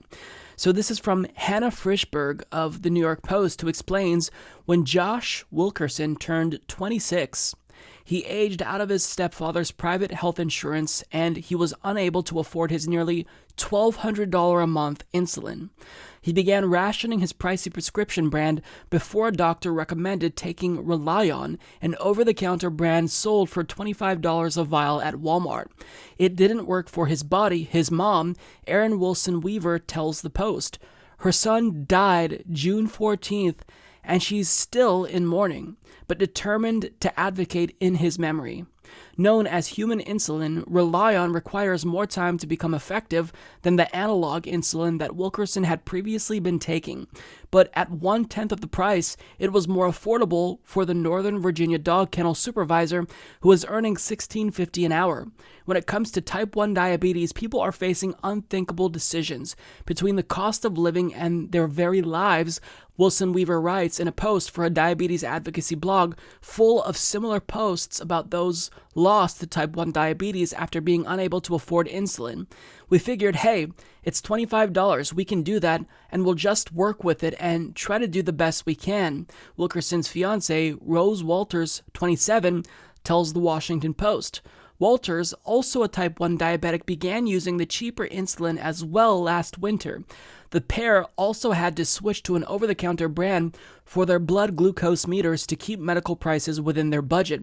The couple, among the 30 million U.S. residents living with diabetes, planned for a rustic barnhouse wedding in October and hoped to save money for it with the more affordable, if less effective, medication.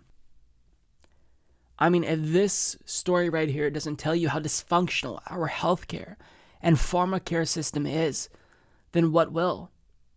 They were trying to save money for their wedding, so he opted for a cheaper insulin, and he ended up dying. What a heartbreaking story. And think about that. He was making $16.50. That's a living wage. Still, obviously couldn't afford $1,200 every single month for insulin. And why is it that even if you can afford it, you have to pay that?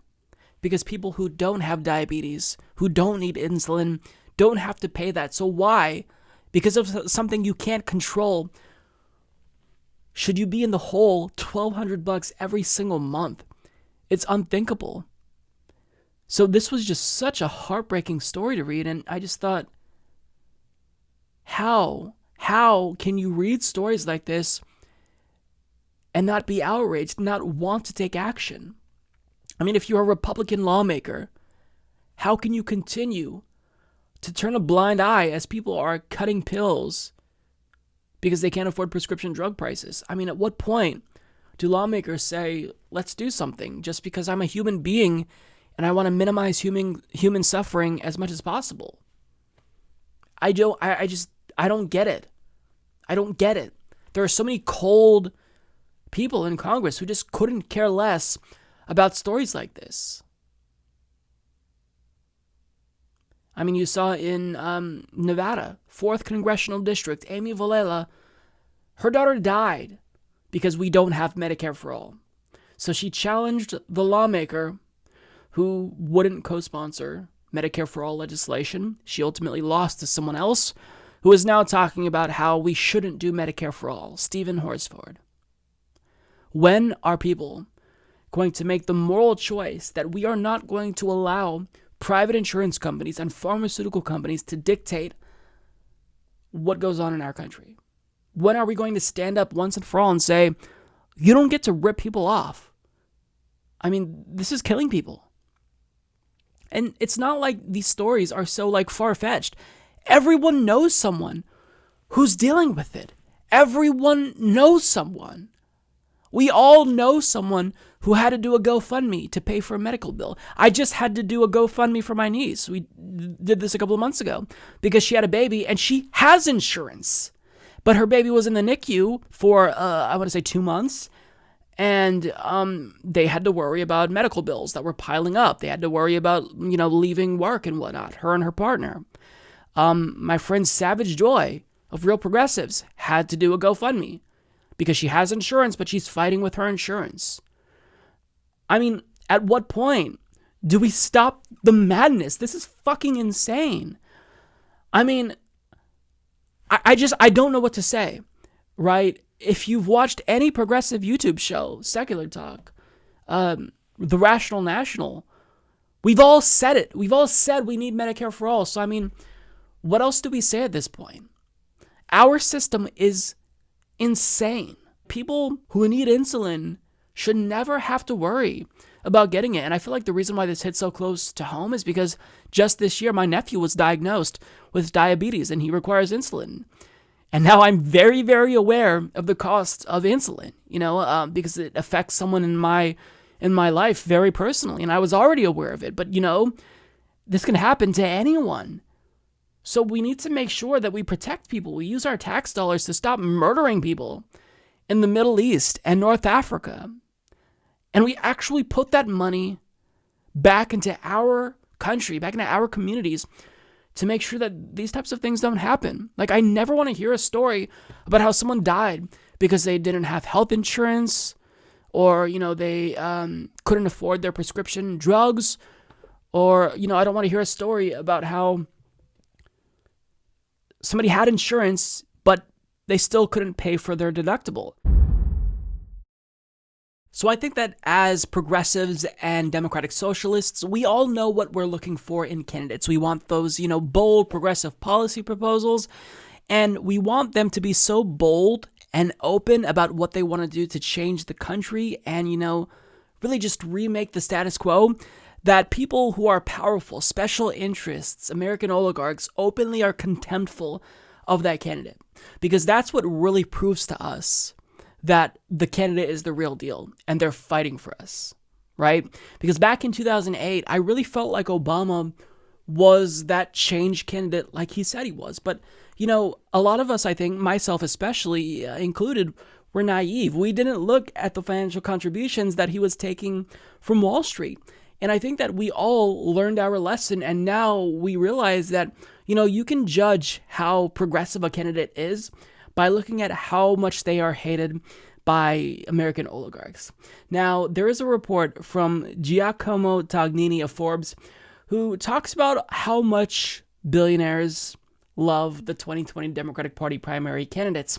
And he's judging this based on who received the most support and donations from billionaires. Now, in the top 5, we have Pete Buttigieg, Cory Booker, Kamala Harris, Michael Bennett, and Joe Biden. Now, Pete Buttigieg has a total of 23 billionaire donors. This includes a big oil executive's wife, Len Blavatnik. He also had an executive from Blackstone Group, as well as Netflix CEO Reed Hastings host fundraisers for him. Cory Booker has 18 billionaires, which includes former CEO of Estee Lauder, an heiress from Cox Enterprises, Bill Gates, and Google's former CEO Eric Schmidt. We have Kamala Harris with 17 billionaire donors. That includes another heir to Cox Enterprise, and George Lucas. And we have Michael Bennett, who is polling at 0% with 15 billionaire donors, and that includes hedge fund billionaire Jim Simmons. And then we have Joe Biden with 13 billionaire donors. That includes Warren Buffett and real estate moguls like Neil Bloom and Herb Simon. So that's the top 5. And that's just crazy. Think about that. Pete Buttigieg attracted 23 billionaire donors. How are you not embarrassed? Because you're clearly not looking out for the people if that many oligarchs are donating to you. Because if they're spending money on you, they obviously see that there is a value in getting you elected to them, right? Because we're all self-interested. We vote based on what affects us personally. So of course, they're not going to donate to someone who they don't believe will actually look out for them. And Pete Buttigieg, Cory Booker, Kamala Harris, Joe Biden, all would undoubtedly look out for American oligarchs. Now, let's go to the rest of the list here. John Hickenlooper came in 6th place with 11 billionaire donors, Beto O'Rourke with 9, Amy Klobuchar with 8, Jay Inslee with 5, Kirsten Gillibrand with 4, John Delaney with 3, and even Elizabeth Warren has 2 billionaire donors. Her and Steve Bullock are actually tied in 12th place with 2 billionaires each. And Elizabeth Warren, one of her billionaire donors anyway, is Susan Pritzker. Now, in 13th place, we have Tulsi Gabbard, Andrew Yang, and Marianne Williamson.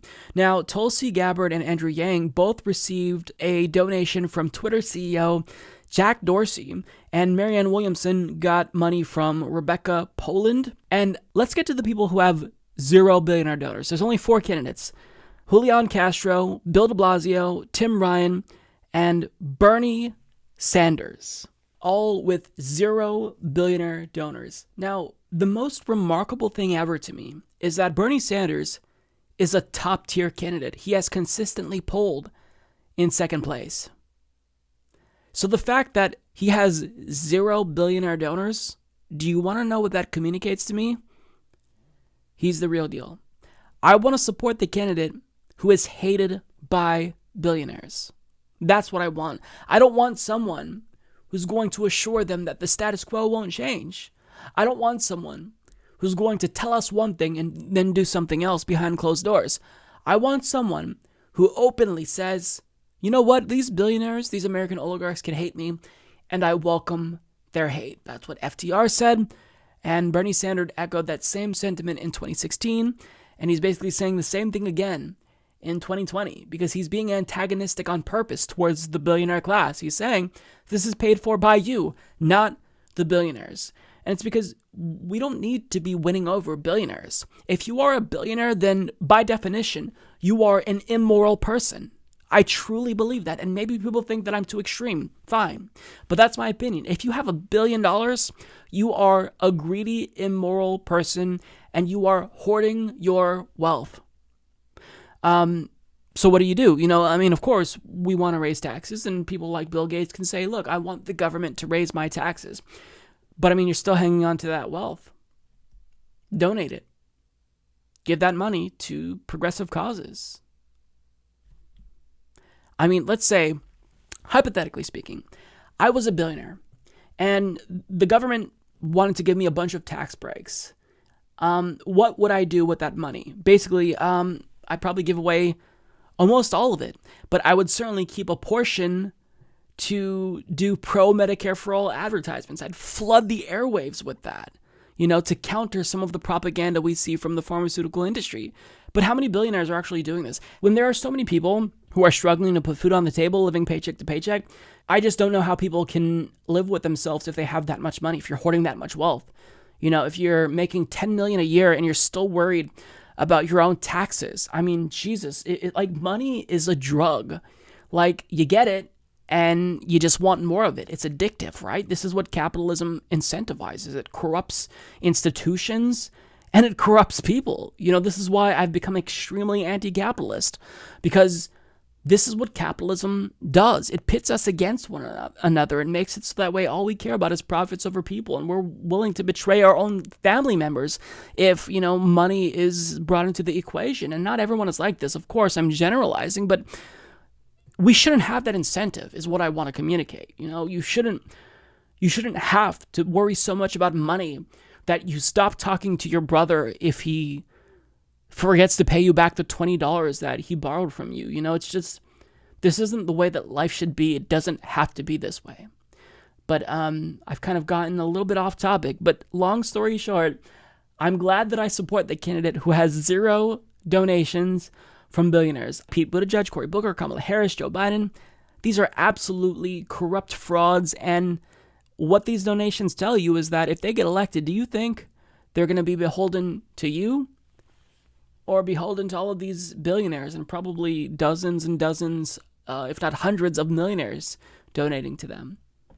I mean, obviously, they will be beholden to the American oligarchs who helped them get elected. That's the way that politics works. That's the way that our democracy functions, since capitalism has corrupted it entirely.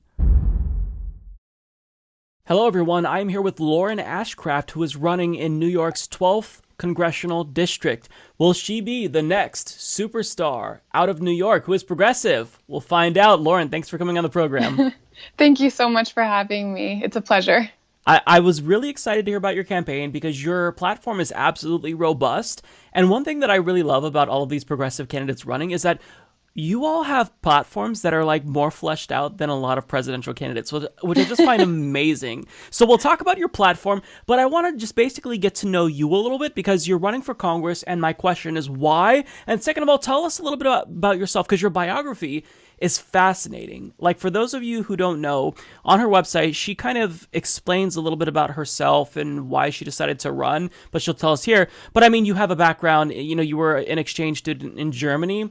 You were doing comedy. So tell us about yourself. I find this so fascinating. So you're right. You know what? I'm just going to put it out there. I'm a weird candidate and I have a weird story. So a lot of things are motivating me to do exactly what I'm doing. And I started, my activism started before I was born, actually, because I come from a really hardworking family. My grandmother is an immigrant from Japan. My grandfather was a coal miner in West Virginia. They met when he was over in Japan with the Air Force during World War II.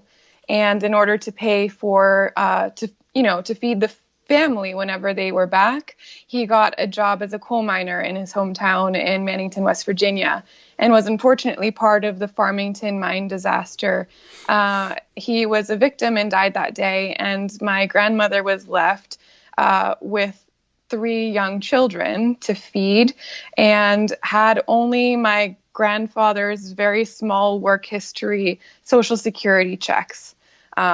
Based on his life. He was actually 1 year older than me. I'm 30. So that's very strange for me to actually say. But the fact that I grew up with these stories of my immigrant grandmother living off of Social Security checks, barely speaking English, but putting herself through high school, getting her GED, and then going through nursing school and working really hard to be able to keep living the American dream. She actually worked so hard that she was able to comfortably retire in the last years of her life.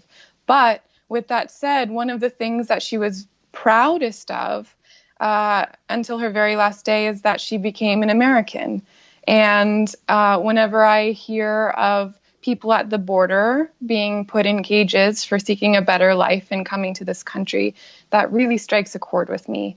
And whenever I hear of companies cutting corners and risking the safety of their workers, it also strikes a chord with me because that's why my grandfather died. And on the other side of my family, my other grandfather was a hardworking trailer repair person, and he fell not that far, about 3 feet one day, and just landed in the wrong position and became a quadriplegic. And that was while I was a teenager. And, you know, in those very formative years, I watched his struggle financially and physically. And everywhere I walked around, I was just way more conscious of, oh, you have to step up to get into this building. That means my grandpa can't go there. And, oh, he can't get on this train. He can't use this public transit. And so I walk around New York City and realize all of the places that, like, my grandfather couldn't have been able to go, and realized, you know, the Americans with Disabilities Act is 29 years old. And representatives have not been pushing hard enough to represent people that do not have the same physical abilities that me and you have. So I'm fighting for the everyone. I'm fighting for the 100%, because not everyone in Congress has. And so specifically with the Americans with Disabilities Act, I would like to expand it and include enforcement at the federal level, because right now, if you notice that something is not compliant, or someone with a wheelchair can't access a building or transit, the way that you can make a difference is by taking that business to court.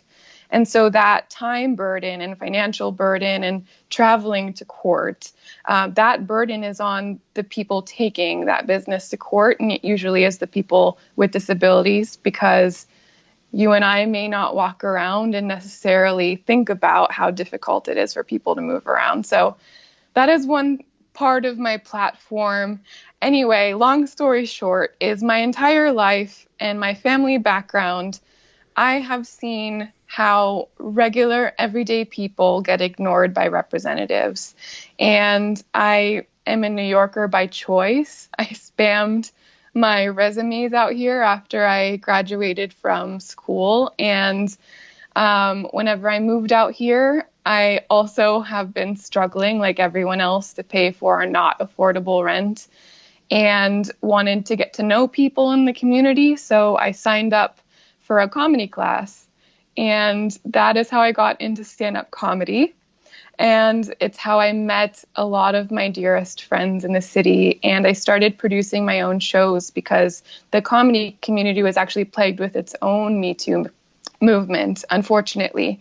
And so I just wanted a safe place for women and LGBTQIA members to be able to perform. And you know what? It turned into a really amazing series. We had, unfortunately, a celebration planned for after the 2016 elections, because we were excited to send Trump back to his penthouse and not have to watch him every day on the news anymore. But unfortunately, that didn't turn out the way that we hoped. So we turned that celebration into a fundraiser for Planned Parenthood. And that went really well, and we felt like we were doing something to fight back a little bit. So the next month, we actually fundraised for the ACLU, and then it kept going, the Flint water crisis and California Wildfire Foundation, and rebuilding infrastructure in Puerto Rico. So all of these things, we just kept fundraising for whatever was being attacked in the news or whatever was being attacked by the current administration.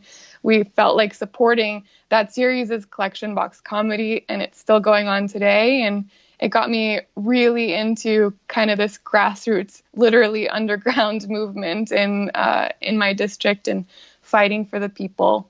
And then I got really involved with the Women's March, because I am pretty sick of women's rights always being on a chopping block.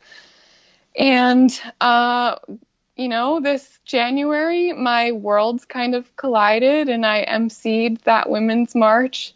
And that day, something in me snapped whenever I was able to explain to, I think, 200,000 people why we need to keep fighting for women's rights. And Alexandria Ocasio-Cortez was there, and I saw her as a normal millennial that previous to her run was not well connected, and she did grassroots fundraising like my only option is, because I'm rejecting that corporate and super PAC money. And I was, you know what?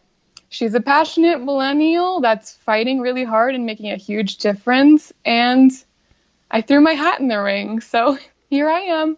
That is so cool. Okay, so there's so much about that I just find so fascinating. So I don't know if there's a term for it, but it sounds like what you're doing is comedy for a cause, which is absolutely amazing. And second of all, when I hear your story and when I hear the story of like different candidates from across the country, it seems like their life experiences, it all is like puzzle pieces. And when you put them all together, you see their platform. Like you see them advocating for positions that are so important because like you said, like for us able-bodied individuals, like we don't have to think about access to particular buildings. So for someone to advocate for people with disabilities is important. So this is something that you don't really realize until you experience it for yourself. Even though we have the American with Disabilities Act, it doesn't go far enough. And there's still a lot of barriers, like certain buildings my dad can't go to because if you have a wheelchair and he can't walk, what do you do? So it's really nice to see people use their life experiences and kind of use that to build onto a platform that will benefit everyone. And even though there's these overlapping issues that we all care about, Medicare for all, climate change and taking action, there's these really niche issues, or not necessarily niche, but, these issues that are unique to certain people that just aren't being talked about because if you don't have that experience, then you can't really speak to that because life is subjective. So it's so fascinating to see everyone come together and like bring these issues to light. And your platform is so great. So I was reading over your platform and one of the things, or a couple of the things here that I love, mandatory vaccinations.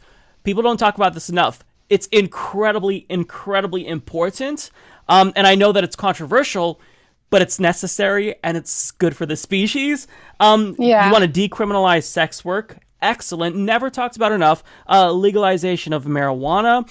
So these are all policies that have only really been talked about for the last couple of years. And what's really interesting to me is that they're already so popular. But let me ask you this, though, because I always like to hear this from candidates. There's like a million different things that, we need to do to fix the country.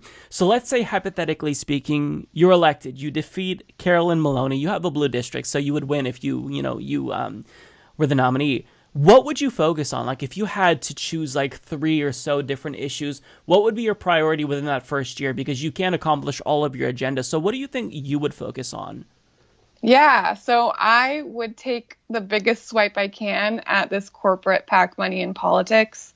And obviously I've been vocal about ending Citizens United, but there are things we can do in the meantime until we have enough people that feel the same way in Congress and Senate to actually get a constitutional amendment passed. So I have an idea about how to annoy the crap out of politicians that accept corporate and super PAC money.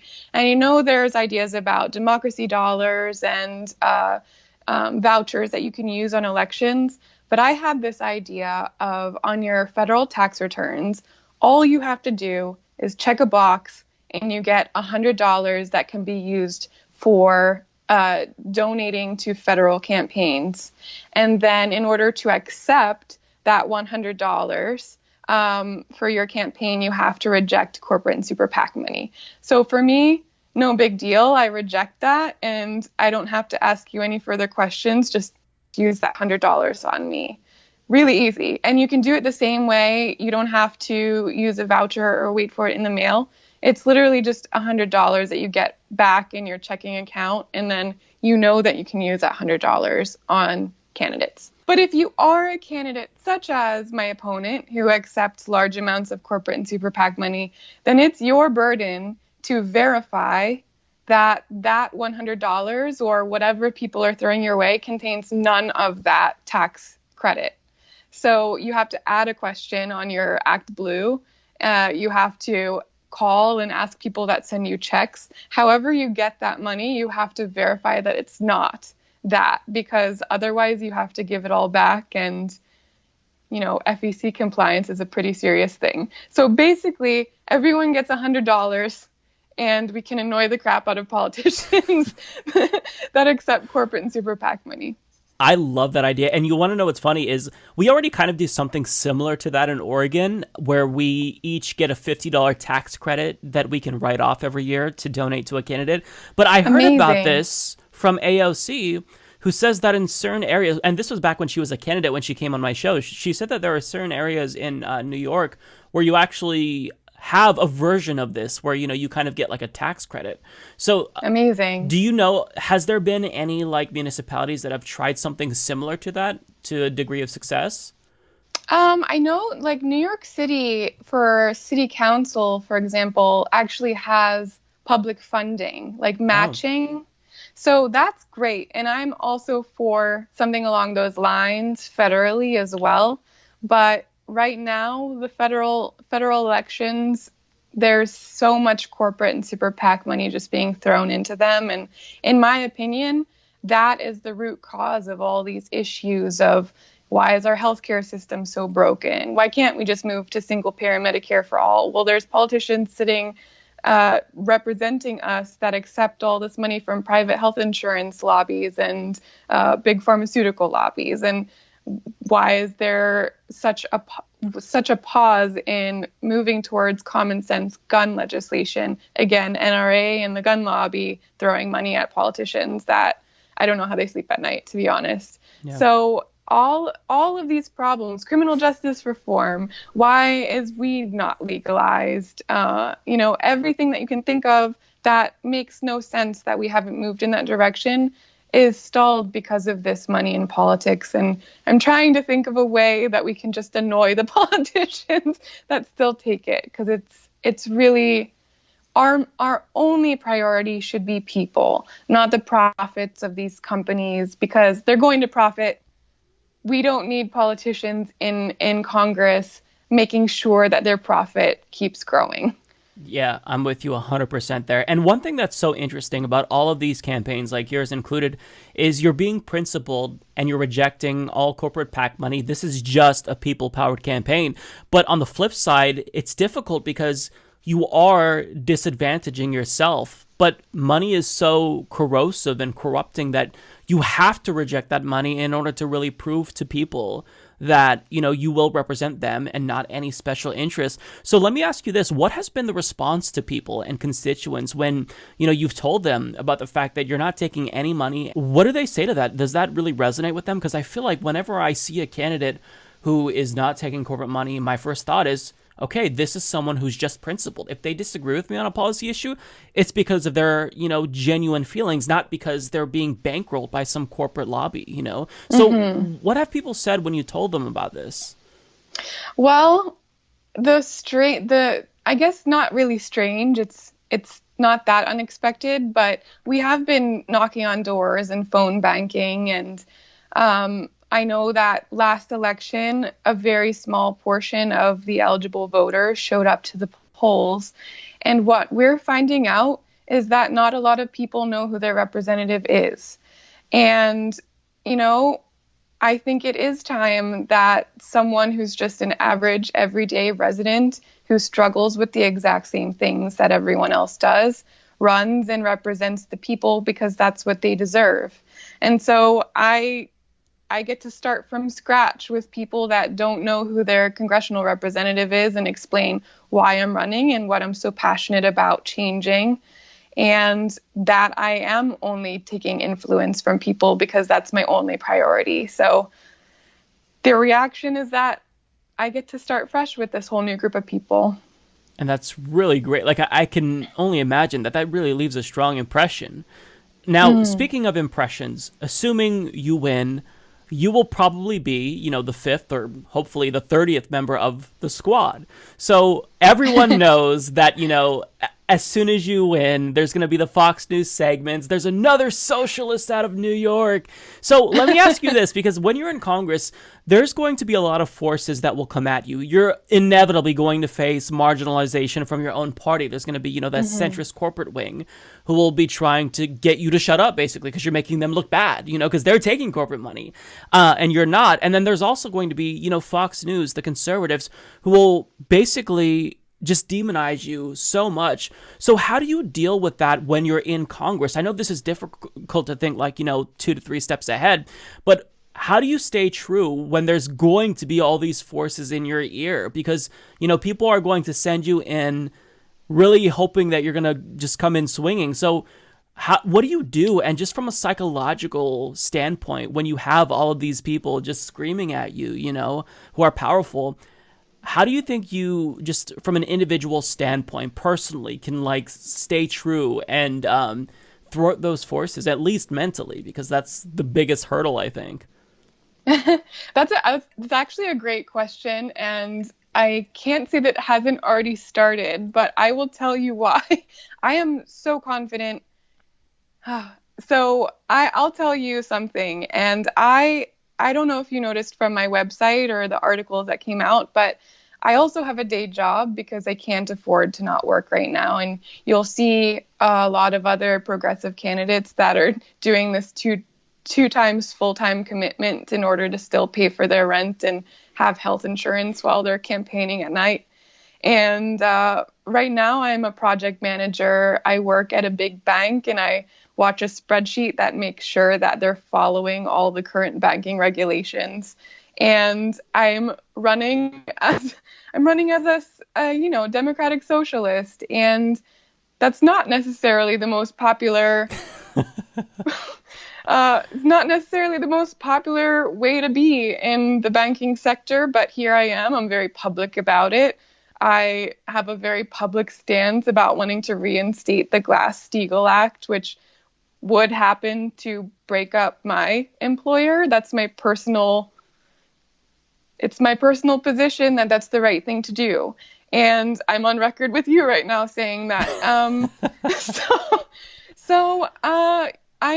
There is no other version of me. I'm a comedian. I perform in basements of Irish pubs and comedy clubs, and then I go to work as a project manager, and I run for Congress. And what I'm saying that I represent is very deeply rooted in who I am and where I come from and what I want for the country. And I'm doing this out of a passion for change. And there is no amount of money. First of all, I'm rejecting it, so it would be zero. But there is no amount of money that anyone can throw at me to get me to change my mind on what I represent. And I'm sorry to anyone who disagrees with the fact that I am a democratic socialist, but in my mind, that is not, I want to just make it clear that to me, democratic socialism means the prioritization of people. And we claim to live in a capitalist society, but here we are bailing out big banks and subsidizing factory farms, which are one of the main contributors to greenhouse gases. We subsidize the fossil fuel industry.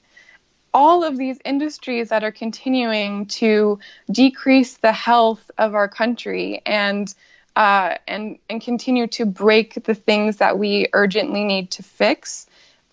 That's socialism that we're subsidizing it. We're just subsidizing the wrong things, in my opinion. So if we can bail out banks and subsidize fossil fuels and subsidize all of these evils, I'll go ahead and say, we can subsidize people, and that's what the priority should be. And we should end subsidy.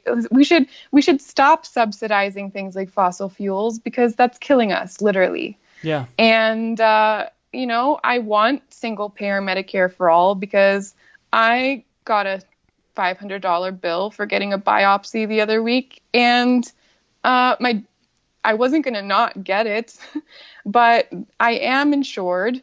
Because I do still work full time. And, if I'm insured and get that kind of bill, then without insurance, it probably would have been like $14,000. And who the heck can afford that? I'm struggling to pay $500. Yeah. So there are so many things broken, and it doesn't matter if you make me a meme or whatever. I'm a stand-up comedian, so I'm used to being heckled anyway. Yeah, you make the memes. You're the comedian. Yeah, but honestly, I would be tickled if I become a meme and people point their fingers and say I'm a socialist, because I am. I love that, and you just got a lot more cool points. Not that you didn't already have them, but because when you explained that, that we already have socialism, it's just for the rich, and then rugged individualism for the poor, if we're quoting MLK. I feel like that's not a disputable point, because all these issues that we talk about, the lowest common denominator is always money. In healthcare, why is it so bad? Well, because of the profit motive. Private prisons, they're the reason why it's difficult to get real criminal justice reform. Every single issue goes back to money, and we prioritize profits over people. So when you come out and say, I'm a democratic socialist, what that says to me is, okay, you have adequately diagnosed the problem. I trust that you now can come up with the solutions. So that's why I feel like I love that we're seeing progressives move away from the term progressive and onto more democratic socialists, because I don't know if you've noticed this, and maybe I'm just like hypersensitive to this, but I do think it's happening. Like, the term progressive has been co-opted. Like, even someone who's like a corporate centrist Democrat says, oh, no, I'm progressive. And it just, it drives me nuts. And now I love that we have our own term and that it's really become popularized due to Bernie Sanders and AOC. Because they're too afraid to call themselves socialists. So you can kind of like separate the real people from the people who just want to get you to think that they're progressive when they're taking money from corporate lobbyists and whatnot. So it's just, I love that you identify as a democratic socialist. And so far, every candidate I've talked to this season, I believe, maybe excluding one, identifies, very vocally as a democratic socialist. And I see all this, and it's amazing, because it's like I see change before my very eyes, but at the same time, I'm frustrated because it's not happening fast enough, but you still see it, so there's hope. So one thing that I think is important is, one of your biggest obstacles, besides not taking corporate money and that disadvantaging you, is cynicism. People are apathetic, they're ambivalent, and they've just kind of tuned out of politics because they feel like it's hopeless. It's going to be a Republican who screws them over, or a Democrat who's better on some issues, but still, by and large, is probably going to side with the big bangs as opposed to them. So how do you overcome that? Because I feel like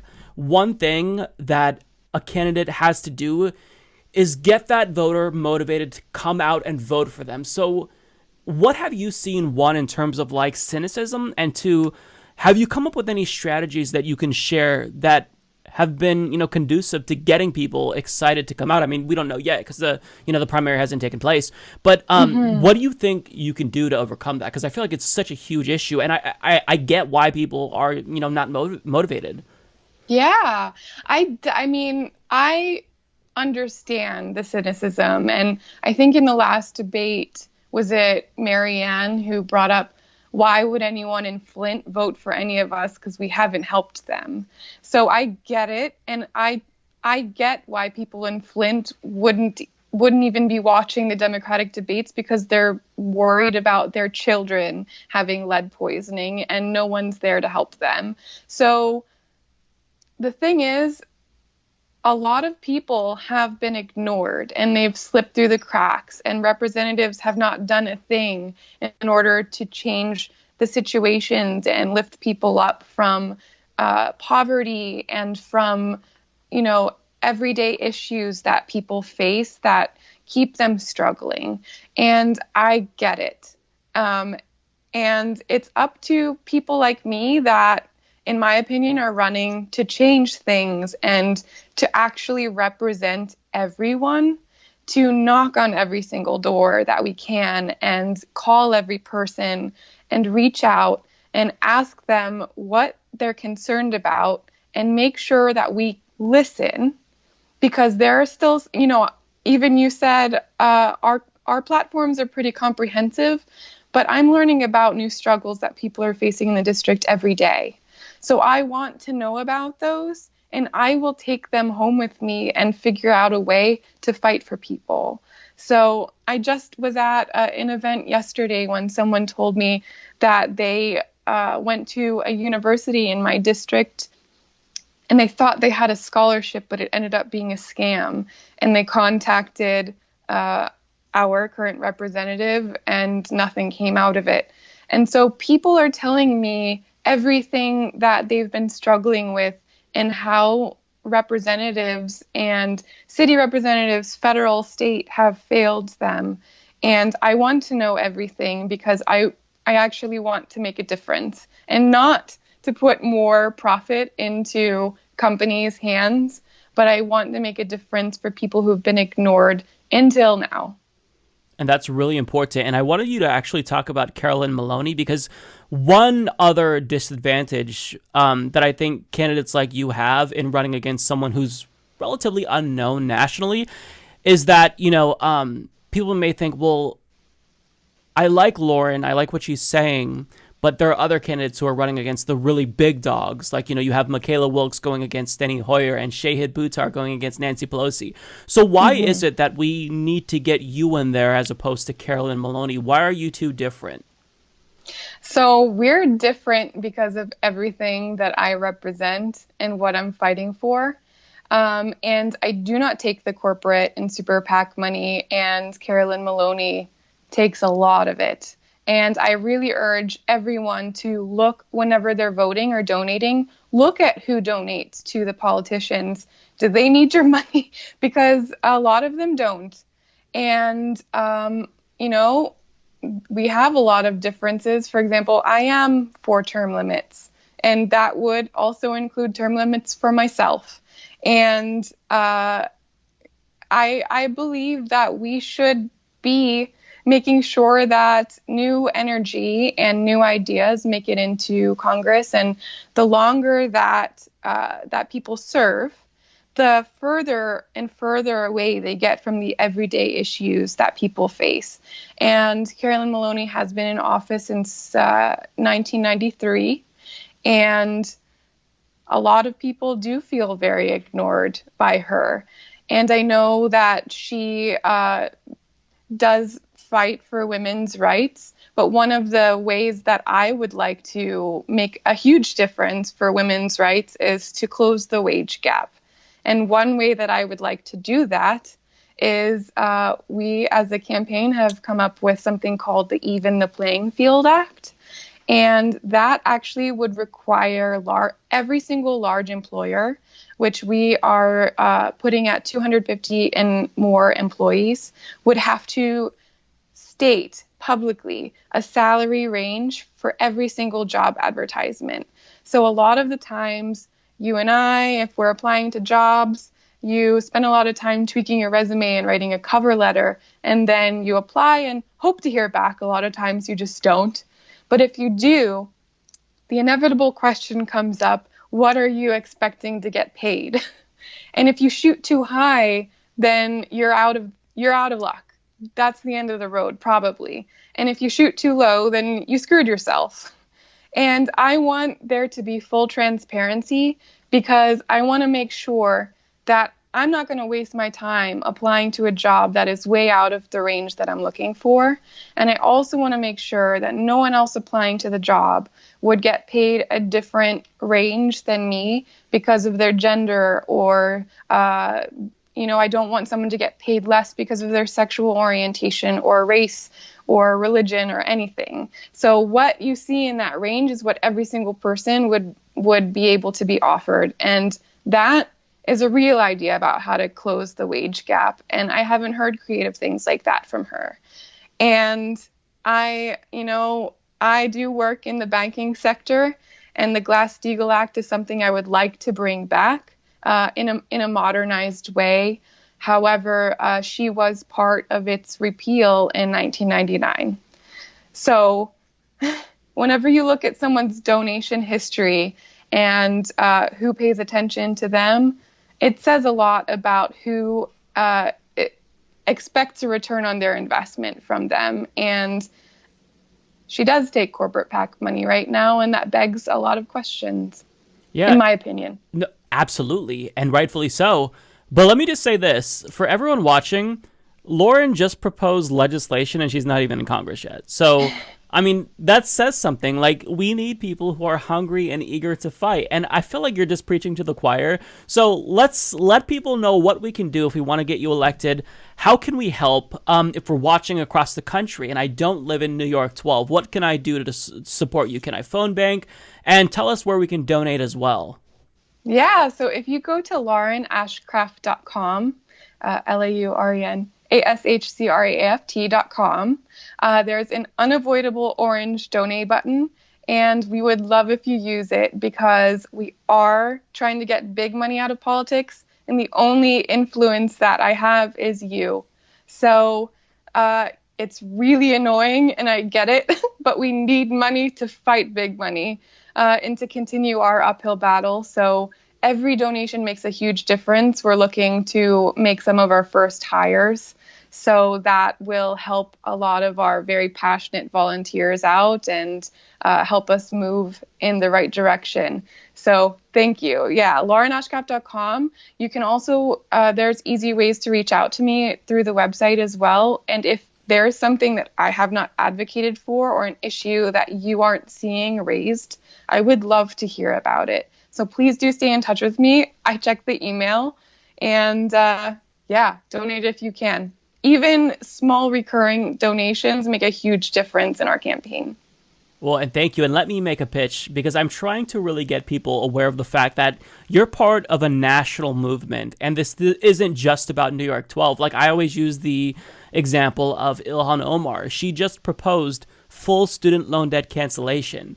I'm in Oregon. She may not be in my state and may not be my representative, but if her bill becomes law, that affects me personally in a really meaningful way. So this isn't just about New York 12. Lauren is fighting for you, even if you're not in her district. So if you could chip in $1, if that's all you have, it really does go a long way, because every single penny counts when you are taking on a machine politically. And when Carolyn has been in Congress since 1993, she is entrenched. Everyone's on her side. You know, the special interests are coming to her defense. So it's incumbent on us to come to the defense of candidates like Lauren, who are going to fight for us. So please donate. LaurenAshcraft.com. Is that it? Yeah. Okay, I want to make sure. I almost said voteashcraft.com, but I was like, wait, no, that doesn't sound right, because I was just on the website. Actually, we did buy that URL too. So. Good. Okay. Okay. But I do want to just echo that I am just part of this movement, and the more of us that get into office, the faster you can see this kind of change. So I love, yes, small donations to all of us make a huge difference, and I would love to get in there with the other democratic socialists and true progressives that want to fight for the same things, because that's a whole block of votes that we can actually use to do things like get this big money out of politics. So I'm really excited to be part of this wave that politicians like Carolyn Maloney have not been openly supportive of. So yeah, we need to broaden the squad. That's what it's about. Make that block so big, so vocal that we actually have some real power in this country. So yeah, thank you so much, Lauren. It's been a pleasure. Hopefully everyone will donate. Thank you so much for coming on. Thank you so much for having me. Well, that's all that I've got for you guys today. Thank you so much to my guest, Lauren Ashcraft, and thank you to everyone who actually watched all the way up until this point. To hear me talk that long is definitely a skill. So I truly appreciate it. Thank you all so much. If you want to support the show, you can go to humanistreport.com/support or check out patreon.com/humanist report or click join underneath any one of our YouTube videos. That is all. My name is Mike Figueredo. I will see you all next week. Take care, everyone.